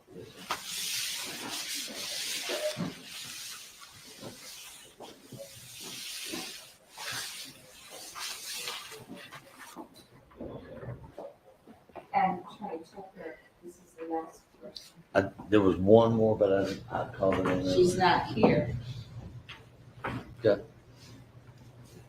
She hasn't presented herself. Right, I was gonna put him up there in place. You can raise your right hand, sir. Do you solemnly swear or affirm that the testimony you give today will be the truth, the whole truth, and nothing but the truth, so help you God? I do. You can put your hand down, say your full name, and spell it for the court. Victor Sneed, VICTOR SNEED. Okay. I'm not much of a speaker. I'm Hannah's neighbor, and I've known her since the day she moved in. And me and my wife, my grandkids, we became friends with the family. And I'm hearing that some of the things that people say about Hannah is not true. Like I say, I've known her for a long time, and I spend a lot of time outside, work with my hands. I like nature. And back in 2013, I was diagnosed with cancer. I'm from the South. I like working in gardens. I like working on cars, muscle cars. And I couldn't do anything in my garden. I couldn't do anything outside because my immune system was completely down. Out of the blue, Hannah's out there mowing my lawn. I didn't ask her to. I couldn't tend to my garden because I couldn't eat the vegetables. Hannah would go in my garden, pick the fruit, and I tell her, you know, you can just have them. You know, I didn't expect you to be over here, you know, maintaining my stuff. And a lot of times in life, we make bad decisions. We do things we can't go back and correct. When this was going on, I didn't want to watch it because I didn't want to find out the outcome. Like I say, I'm not a speaker. I did this on impulse. When they asked me, did I have anything to say? I didn't want to say anything, but it's just me. I'm the type of person, if I seen something going on, I would intervene. But then a lot of times when you intervene, the wrong things happen. Like I say, I might have said it before. Sometimes you do things you're sorry before and you think about it later. And as you get older in life, you reflect on things. You can see things that are going to happen. You say, hey, you know, I wish I would have done this, or I wish I would have done that. And a lot of times you can see somebody young doing something and you would say, hey, don't do that. Sometimes you have to let kids go and you have to let people go fall and bump their head. And then they'll know the next time you did the wrong thing. I'm out there one night working on my car and it wouldn't start. I had to push it to the top of my driveway. So I'm out there pushing the car. It seems like every time I take one step, I take 2 steps backwards because I'm trying to push my car uphill. Next thing I know, Hannah's out there helping me push my car. And she's like, why didn't you tell me, Mr. Victor, that you're out here pushing your car? I say, you know, I didn't think about that. And like I say, I've known Hannah since day one. I've known her family since day one. And you can see, but anyway, Hannah, she was just the type of person that she didn't mind helping you. And she didn't care what it was. Things, you know, I'm not very good on a computer. I got a race car that I was trying to program. I said, Hannah, can you help me out? She came over there. I don't know what she was doing. Maybe she was in the middle of dinner. Came over there and helped me program a car because I didn't know how to do it. And just like I say, I'm not much of a speaker. That's all I have to say. And sir, about the sentencing on Ms. Payne, do you have anything to say about that? I don't have anything to say about that. I know what she did was wrong, and she thought about it, she would do it again. I would hate to lose a family member, but I would like to say that the family would have some leniency against her. According to the sentencing guidelines. I know what she did was wrong, and I know a lot of times we do things, we don't make the right decisions. Everybody's guilty of that. He who is without sin, cast the first stone. Thank you, sir.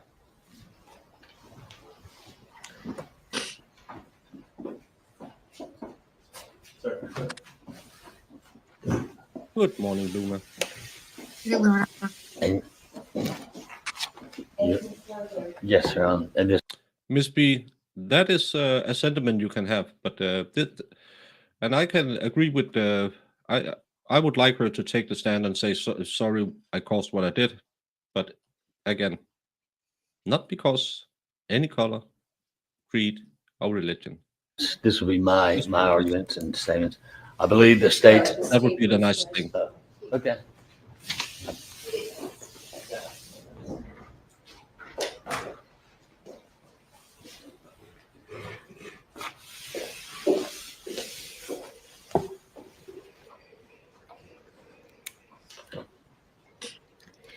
Judge Yeah, but both obviously of those sat, mads would through be this trial concurrent. and heard the entirety of the evidence in this case.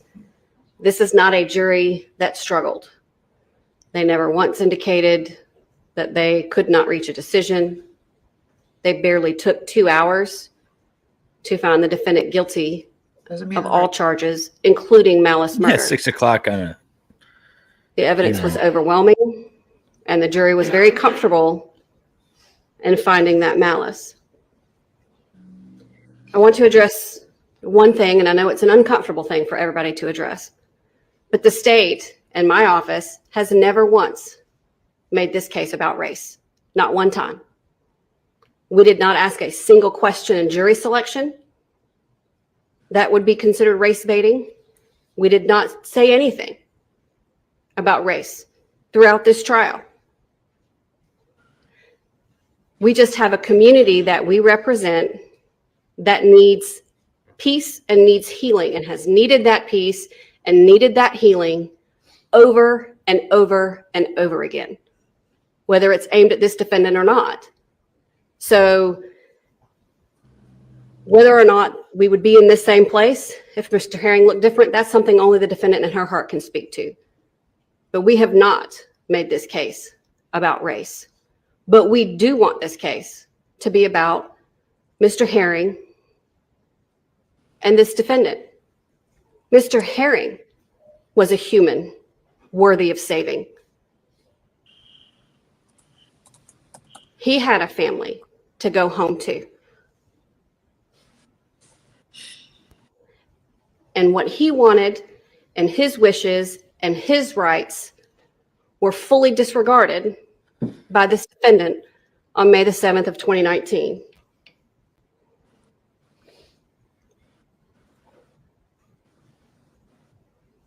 We've talked about the witnesses, and I respect their opinion. I know they've known the defendant for a long time, but I want this court to consider what you've really heard about the real Hannah Payne. Her demeanor in this courtroom, her demeanor during her cross-examination, where she was as disrespectful as she could be. What? Only remembered answers to her lawyer's questions. Her demeanor and who the real Hannah Payne is was heard in that 911 call, when she decided that she was smarter and righter than everyone else. She was told repeatedly, even though she's been, in my opinion, dishonest about it, she was told repeatedly and understood clearly to leave Mr. Herring alone. The real Hannah Payne is the one screaming on that call for him to get out of the car and cursing at him and striking him, as every state's witness who witnessed that incident told you about. I don't think The one who introduced a gun into a situation that had nothing to do with her. And then has That I continued agree with. Had nothing to do with her. People mind your to own fail business. to accept any responsibility for her actions whatsoever by trying to claim that Mr. Herring shot himself, when the evidence is clear that that's not what happened. Oh, no, was And not. honestly not really possible. Okay. She has yet to tell a consistent story about what happened Every time she told the story in her interview, it changed. It was different here. It was different in the back of the patrol car because she accepts no responsibility for her own actions. The real Hannah Payne is the one cursing, telling him to get the F out of the car. And when she gets back on the phone with 911, explaining that she shot him because he hit her Jeep. He hit her car. The real Hannah Payne is the person who said, I'm safe, but he ain't. You're taking it out of context. Yeah, she's That's the asking for an malice that the jury ambulance. heard and what they had no problem finding beyond a reasonable doubt that was in this defendant's heart when she took the life of a big brother who gave all his siblings nicknames. Again, I'm And okay he with made the jokes with conviction, them just not on these and took charges. care of them. Yep. And put himself on the mountain to take care of his whole family. We do not believe, Judge, that this is a case where the minimum sentence is appropriate based on all of these factors. There has not yet been a tear for this victim. Her tears are for herself. You have the authority in count 1 to sentence the defendant to life without parole as requested by the family. And we would ask that you consider their request and leave the choice as to whether or not the life is with or without parole in the discretion of this court. However, on the false imprisonment, if this court does choose to give this defendant life with the possibility of parole, it is the state's request that the 10 years on that false imprisonment run consecutive on count 5. And then on count 6, you are required So they to want give a 40 consecutive years 5-year minimum. sentence. And we would ask that it run consecutive to the false imprisonment for a sentence of life plus a consecutive 15 years. We will leave it within this court's discretion as to whether or not you think this defendant deserves a sentence of life with or without parole, but we would ask that you consider the statements made by the family in this case and the things that you have heard in this trial and the malice in this defendant's heart. Thank you. Thank you, Chief Assistant Smith. Attorney Tucker. Yeah, she a witch and a half. I'll move this over a little bit more so I can speak without the mask. Judge, that is true. When we started this case, I think you came in with a narrow approach of it, not to let the media try to guide your understanding of what was going on. Came with open mind, open eyes, wanting to see what was going on. And throughout the course of the trial, there were inconsistencies. I mean, the state's saying it was with my client. I'm saying it was with their witnesses. I don't think we heard really anything from the witnesses that matched up with what we could conclude happened. And during that process, there were lots of things brought up and a lot of unnecessary biases added to their statements. As for disrespectful, I felt the witnesses were disrespectful. I don't think any of the witnesses gave the respect they should have to the court and to the court officers. But that's part of what happens when you're in a trial. As for Ms. Payne, I think you heard her on the stand when asked, is there anything you could go back you would change? And she kind of dropped her head and said, you know what? I wouldn't even helped out at the beginning. I would not have listened to that state officer who tried to help out. And that's a shame that somebody who has good in the heart is no longer ever going to want to help anybody because, for lack of a better saying, no good deed goes unpunished. But that was a decision she made, and a decision that, her upbringing, her standards, her values put her in that situation. And that decision is what got us here today. And that decision, according to the jury, is wrong. And just because it was a bad decision doesn't make her a bad person. It just makes her human. We all are human. And she is young in age. And I believe the state's assessment is correct about what charges would merge with which ones. With malice murder, even though we agree to disagree, I just did not hear elements that would do that. And maybe it's because I know Hannah from the 4 years we've been preparing for this. But to give her life without parole is to take a person who had good in her heart and tell her you'll never get a chance to get back out and get that good back. So we would respectfully request that the court look back at what all was said, look back at what all was done and was brought forth, and fully understand she never intended anything that day when she left from work to end up being there, to be in a struggle with Mr. Aaron, to be on the side of the road, to have to pull her gun to protect herself and the gun going off. There was never any intent to have that. It was an accident. And by the grace of God, when it did, she wasn't shot by it. And it was terrible and a tragedy that Mr. Aaron was. But, you know, she is a young person who has plenty of life ahead of her. We just hope that the court would use the discretion to allow her to have some of that life to continue. The charge number 5, the false imprisonment, it does say it could be run concurrent or it could be run consecutive. Or unaliving someone. But it also says it can be probated.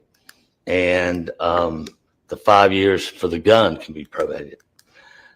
And I think the court would hopefully look into what has been said today from both sides.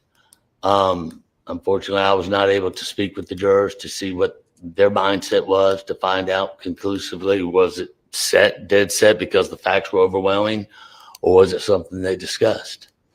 So I really can't go into details of what the jury said. I just can go in what I heard and wrote down, and I saw you making numerous notes. And I would hope the court would use those notes in coming to the decision to sentence her to life with parole and allow the other two, well, the one charge to be run concurrent, the other one has to be consecutive. Our hands are kind of tied on that. But understand that, you know, this was all done with good intentions. And I know they say the road to hell is paved with good intentions, but she's never seen that road. She's never seen what happens out there in car accidents and arguments and walking up on cars in Clayton County. And to sentence somebody to life without parole for being naive or trying to do something with the goodness of a heart, I think is a little bit harsher than what is necessary in this case. And I would just put it to the court to use the facts that they've heard and the direction that is given to them by the law and the compassion that we know is in your heart, and allow her to have parole and have an opportunity to show that it was just a bad decision. She's just human. Decisions can be changed by the way people handle adversity, which is what she's going to be dealing with here, and give her a chance to show that she does have good in her heart and that she does know certain things you can't do. And no matter if it feels right to do it, you just can't do it. And I don't think she'll ever step up to help again. And that's a tragedy in itself, not to the magnitude of losing a loved one.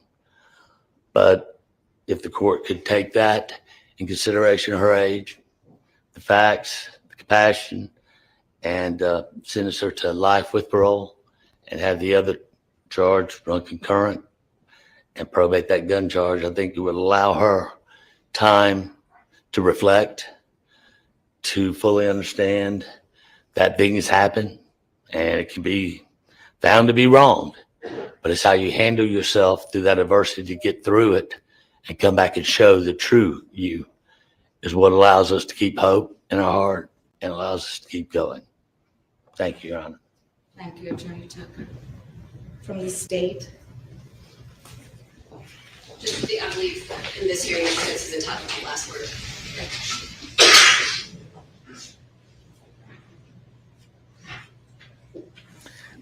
Am I camouflaged with my bookshelf? It's a flannel shirt, people. It's not a duck hunting shirt or anything else. It's a flannel shirt. from the witnesses and from the attorneys, I am required to take a short recess to consider, which is what I'm going to do at this time, and I will return with respect to what my sentence will be. Thank you. My poll, 47% says life with parole, 34% says life without parole, and 18% says 30 years. So it'll be interesting. I kind of blend in when I lean back. Can you guys see me now? Is it just my mic floating here? Yeah, it does look like it. We don't know why she didn't speak. Maybe she couldn't. That's why I think her parents didn't speak, because maybe it's too hard to speak at this moment. Maybe her counsel argued against it. We don't know. I am less impressed with her attorney the more and more this case goes on. I was impressed at opening statements, and then it just went downhill. Yeah.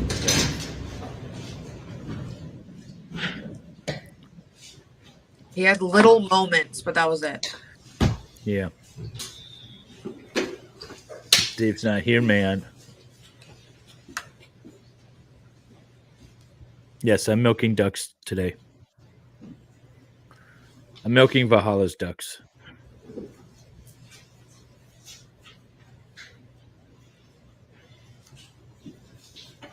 I think the defendant should always speak. When I'm representing criminal defendants, I have them at least say something. Okay. Yeah.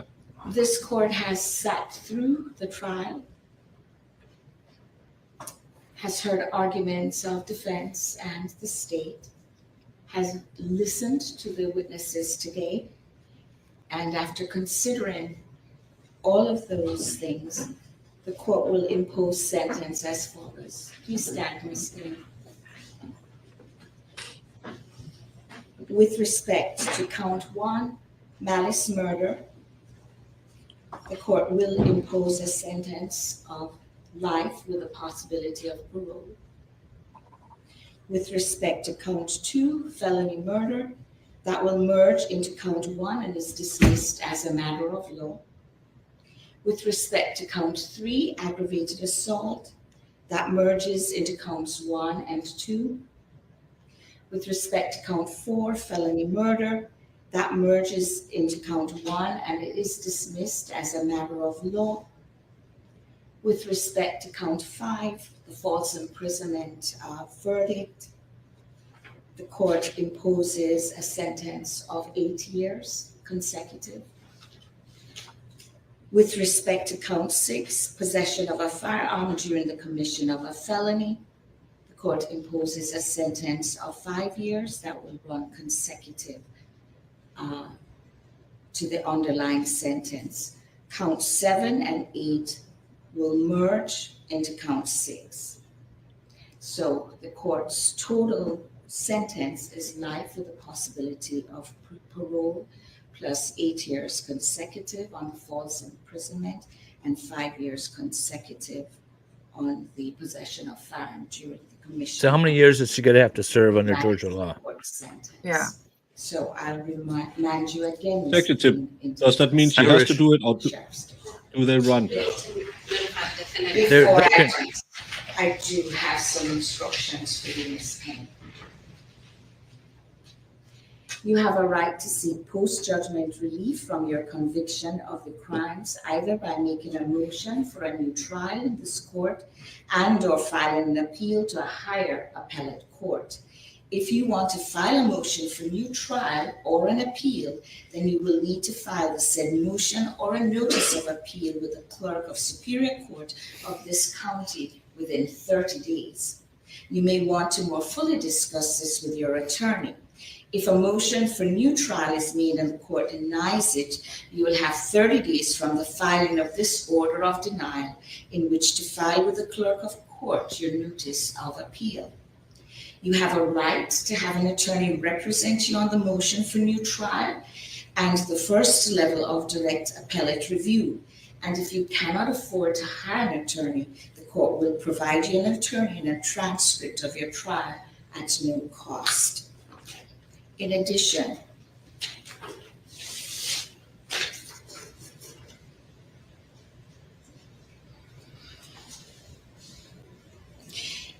usually you have a period of 4 years from the date of your sentence, which is today, before in this court becomes final to file a habeas corpus petition. The details that can affect the time within which you must file this petition are contained in the copy of this code subsection, and I'm going to ask the deputies to hand that to you. And so you have 4 years from today's date to file a habeas corpus petition. My calculations give her 20 years. Counsels, I can confer with you as Isn't it setting, 75%? a date for the hearing for a motion. For 43 trial. years, 75%, that's 31 and a Do half that years. once we're adjourned. Okay. Deputy, could you have Just have one question. After the name. Yes. I noticed you said 8 and 5. Are any of those additional charges or any of that could be probated? I believe I was very clear, Attorney Tucker, that they're consecutive. So it's consecutive to serve. The life with the possibility of parole. Okay. Anything further from the Oh, state? yeah, 30 years. Okay. Nothing further from the state, Judge. Anything further from defense No counsel? further from the defendant.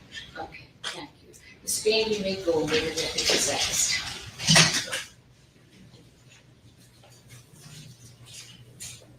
With respect to this matter, the court stands adjourned. 30 years until the first parole hearing. That's crazy. Mhm. Yeah, and all of that for trying to do what she believed was the right thing. But again, take a picture, call the police. She did bad things. Yeah. The unalived 65-year-old man did bad things. Nobody I mean, was alive. honestly, I mean, it's not illegal, but I think the corrections officer was wrong in saying, telling her to chase down the vehicle. Yeah. There's all kinds of wrong moves made that day. Yeah, and that's why stand back, take a photo. And if someone tells you, go chase them, don't do that. So, Yeah, I would have looked at that corrections officer like, no, you go. yeah, I'll you go just chasing sit them. here and wait for the police. Then you can go chase. Why after was the she other even one. there in the first place? I don't understand. Why didn't she keep driving? She wasn't part of the accident. At first, I thought she was part of the accident. She was behind the semi driver that got hit, so she stayed to give a statement. That was like the whole. I drive on. Yeah, and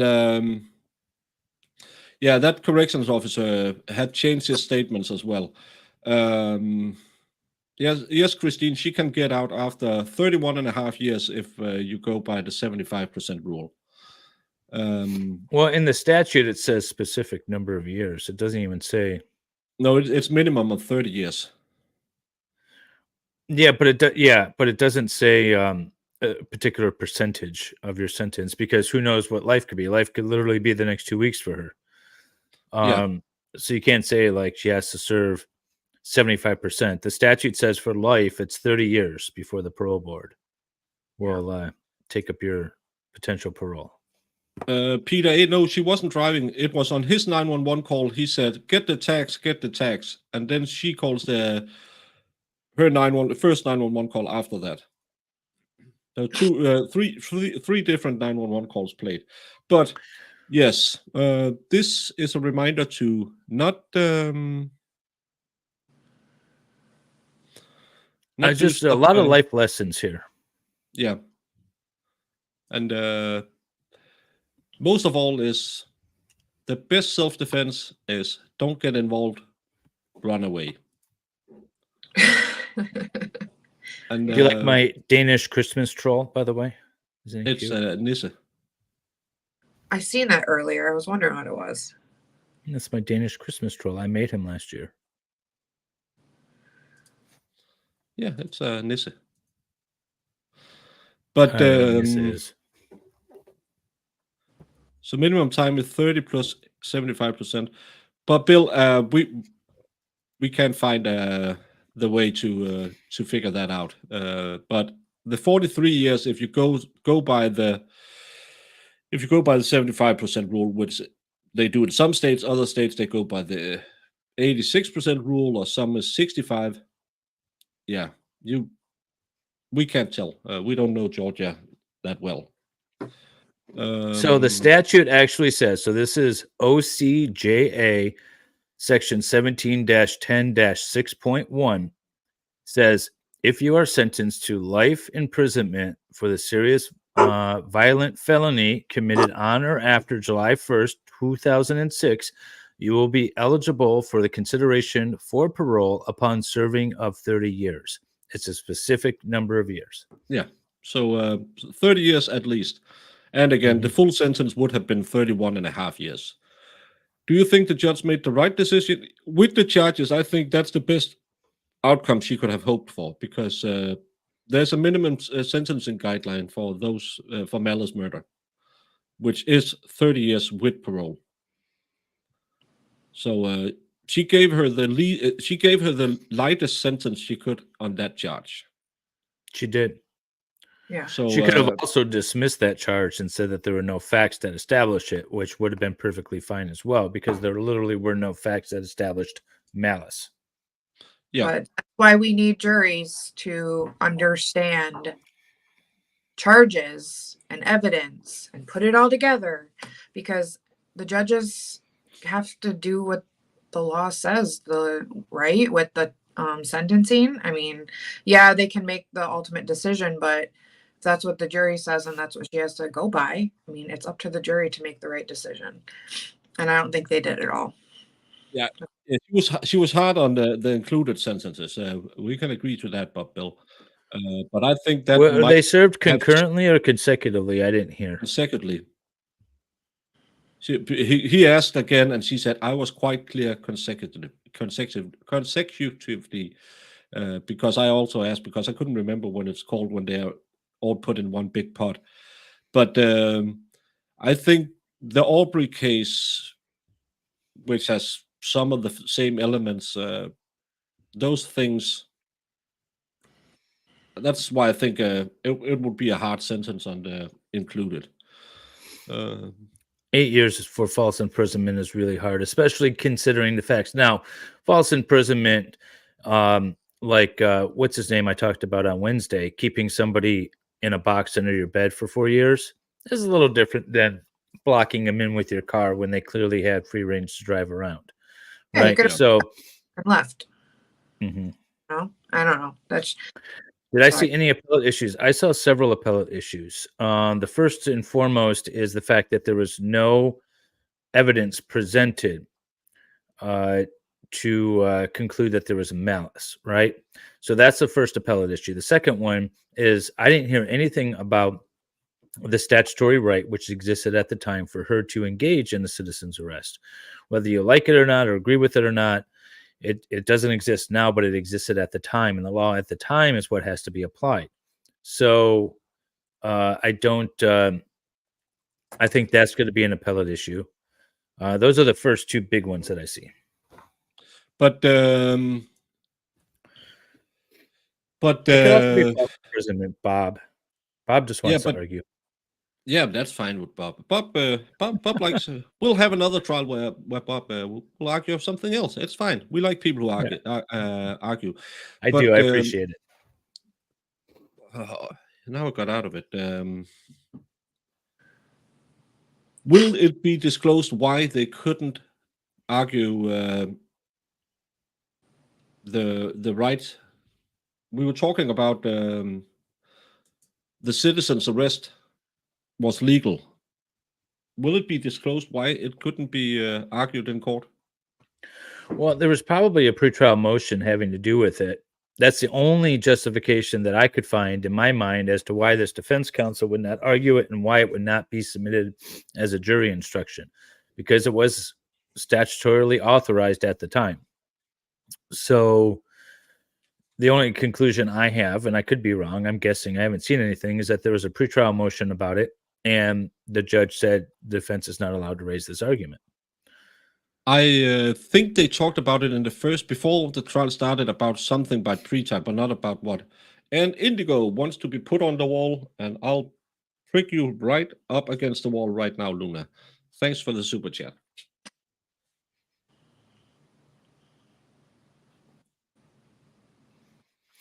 Well, I don't, But, Bob, we're speculating because it doesn't matter how long you stay at the scene of an accident. If you don't stay long enough for the police to arrive and for you to make a report, it's fleeing.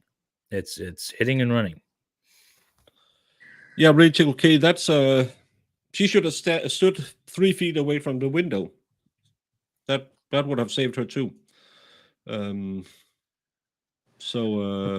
an accident, you didn't report it. It doesn't matter if you were there for that amount of time and left. You are still committing a crime. I don't know how.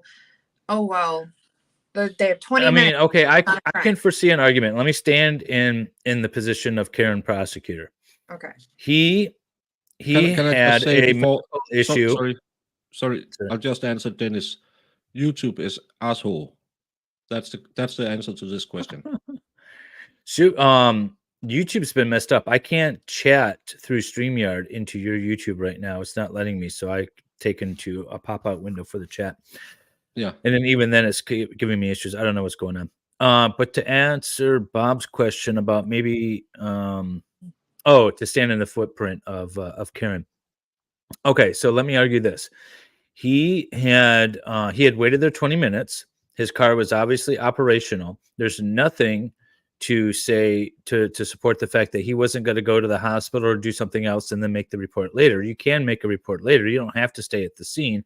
And in fact, oftentimes if the vehicles are operational, the police would prefer you get off the road, go somewhere else, and then make the report rather than staying in the intersection and blocking traffic.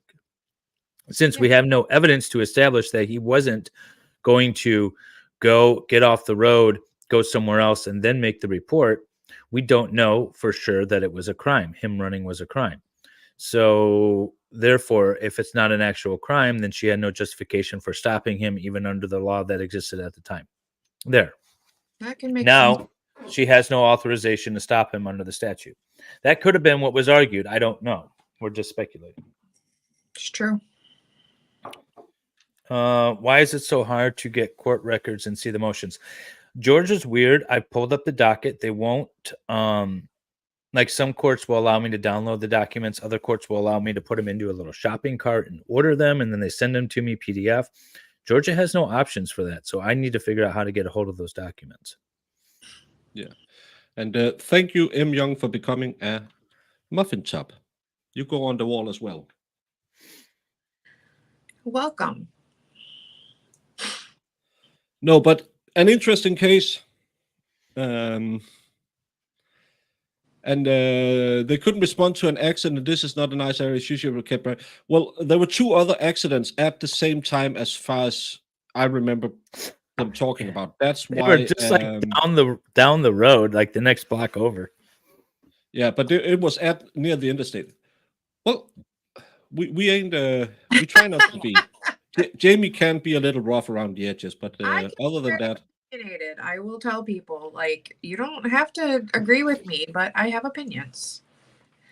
I have opinions too, and I can argue on both sides because I'm trained counsel, and oftentimes I convince at least Jamie, anyways, to come over to the dark side where I'm at, arguing both sides. It has really opened my mind a lot because I used to be very one-track minded with this sort of stuff, and ever since I've been in this little community, Dave and Baker and everybody, there's been a lot of things that I'll like listen to both sides, and you know, and then David might say something. I'm like, yeah, you're kind of right, you know, and it happens.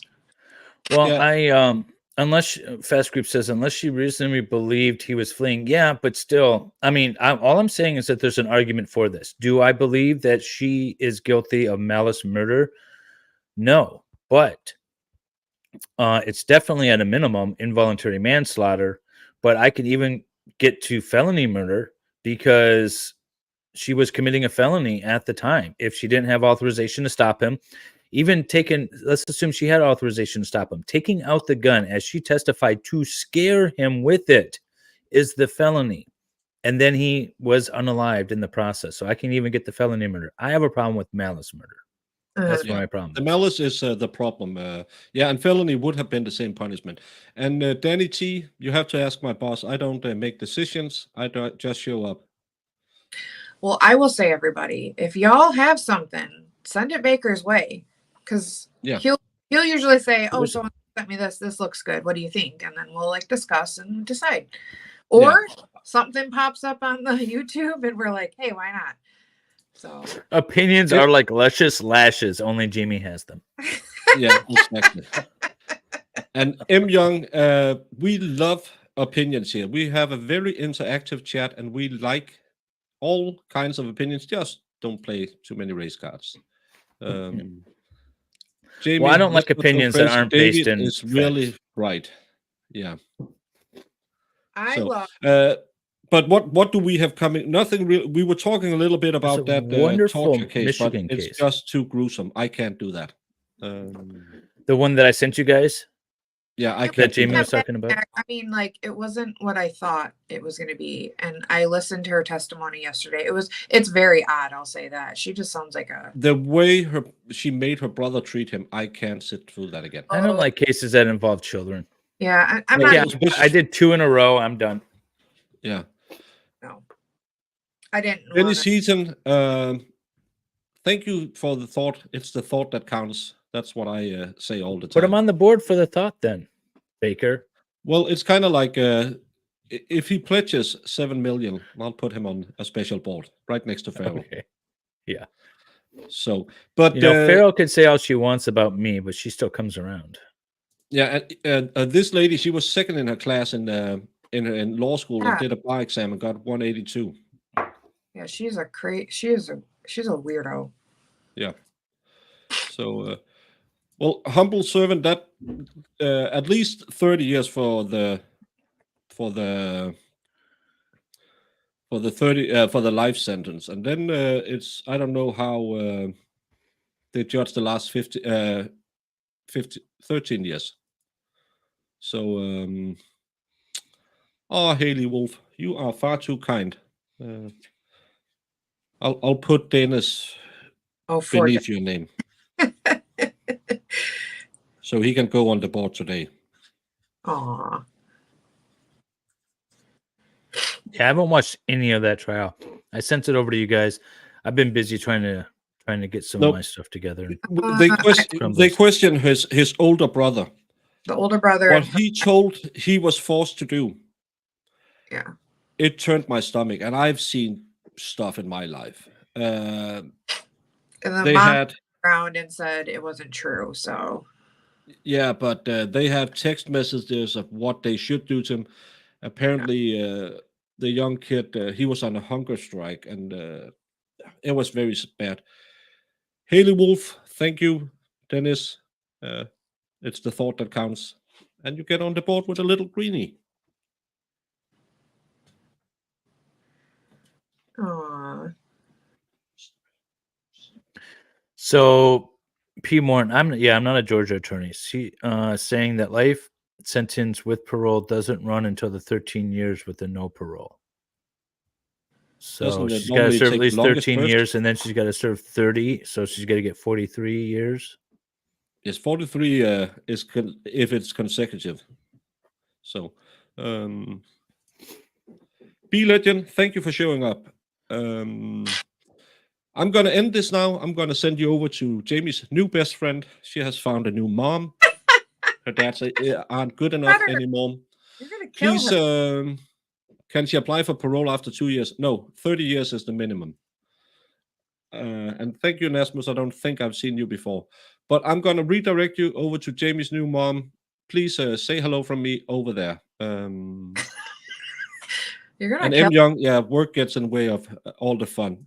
I won't be doing Stab Your Day tomorrow because I'll be with my daughter celebrating pre-Christmas. Jamie has told me I have to do a baking stream on Sunday where we'll do a Danish traditional New Year's Eve dessert where you normally eat it at midnight. Dave, you will be doing. Oh, you have a busy weekend. I have Jody Arias at noon tomorrow, and then I have the Lego stream with Valhalla and Joe from Good Logic Saturday at 9 p.m. Eastern. So if you want to see Joe struggle building Legos and trying to be interviewed at the same time, you guys should check it out. That'll be funny. Jamie, Yeah, it'll be a anything good to time. say? No. I think this. Nothing. I'm glad to see all the new people here. All opinions are welcome, and it was a fun discussion, and it is what it is. Yeah. Have a great Friday night. See you all later. Bye.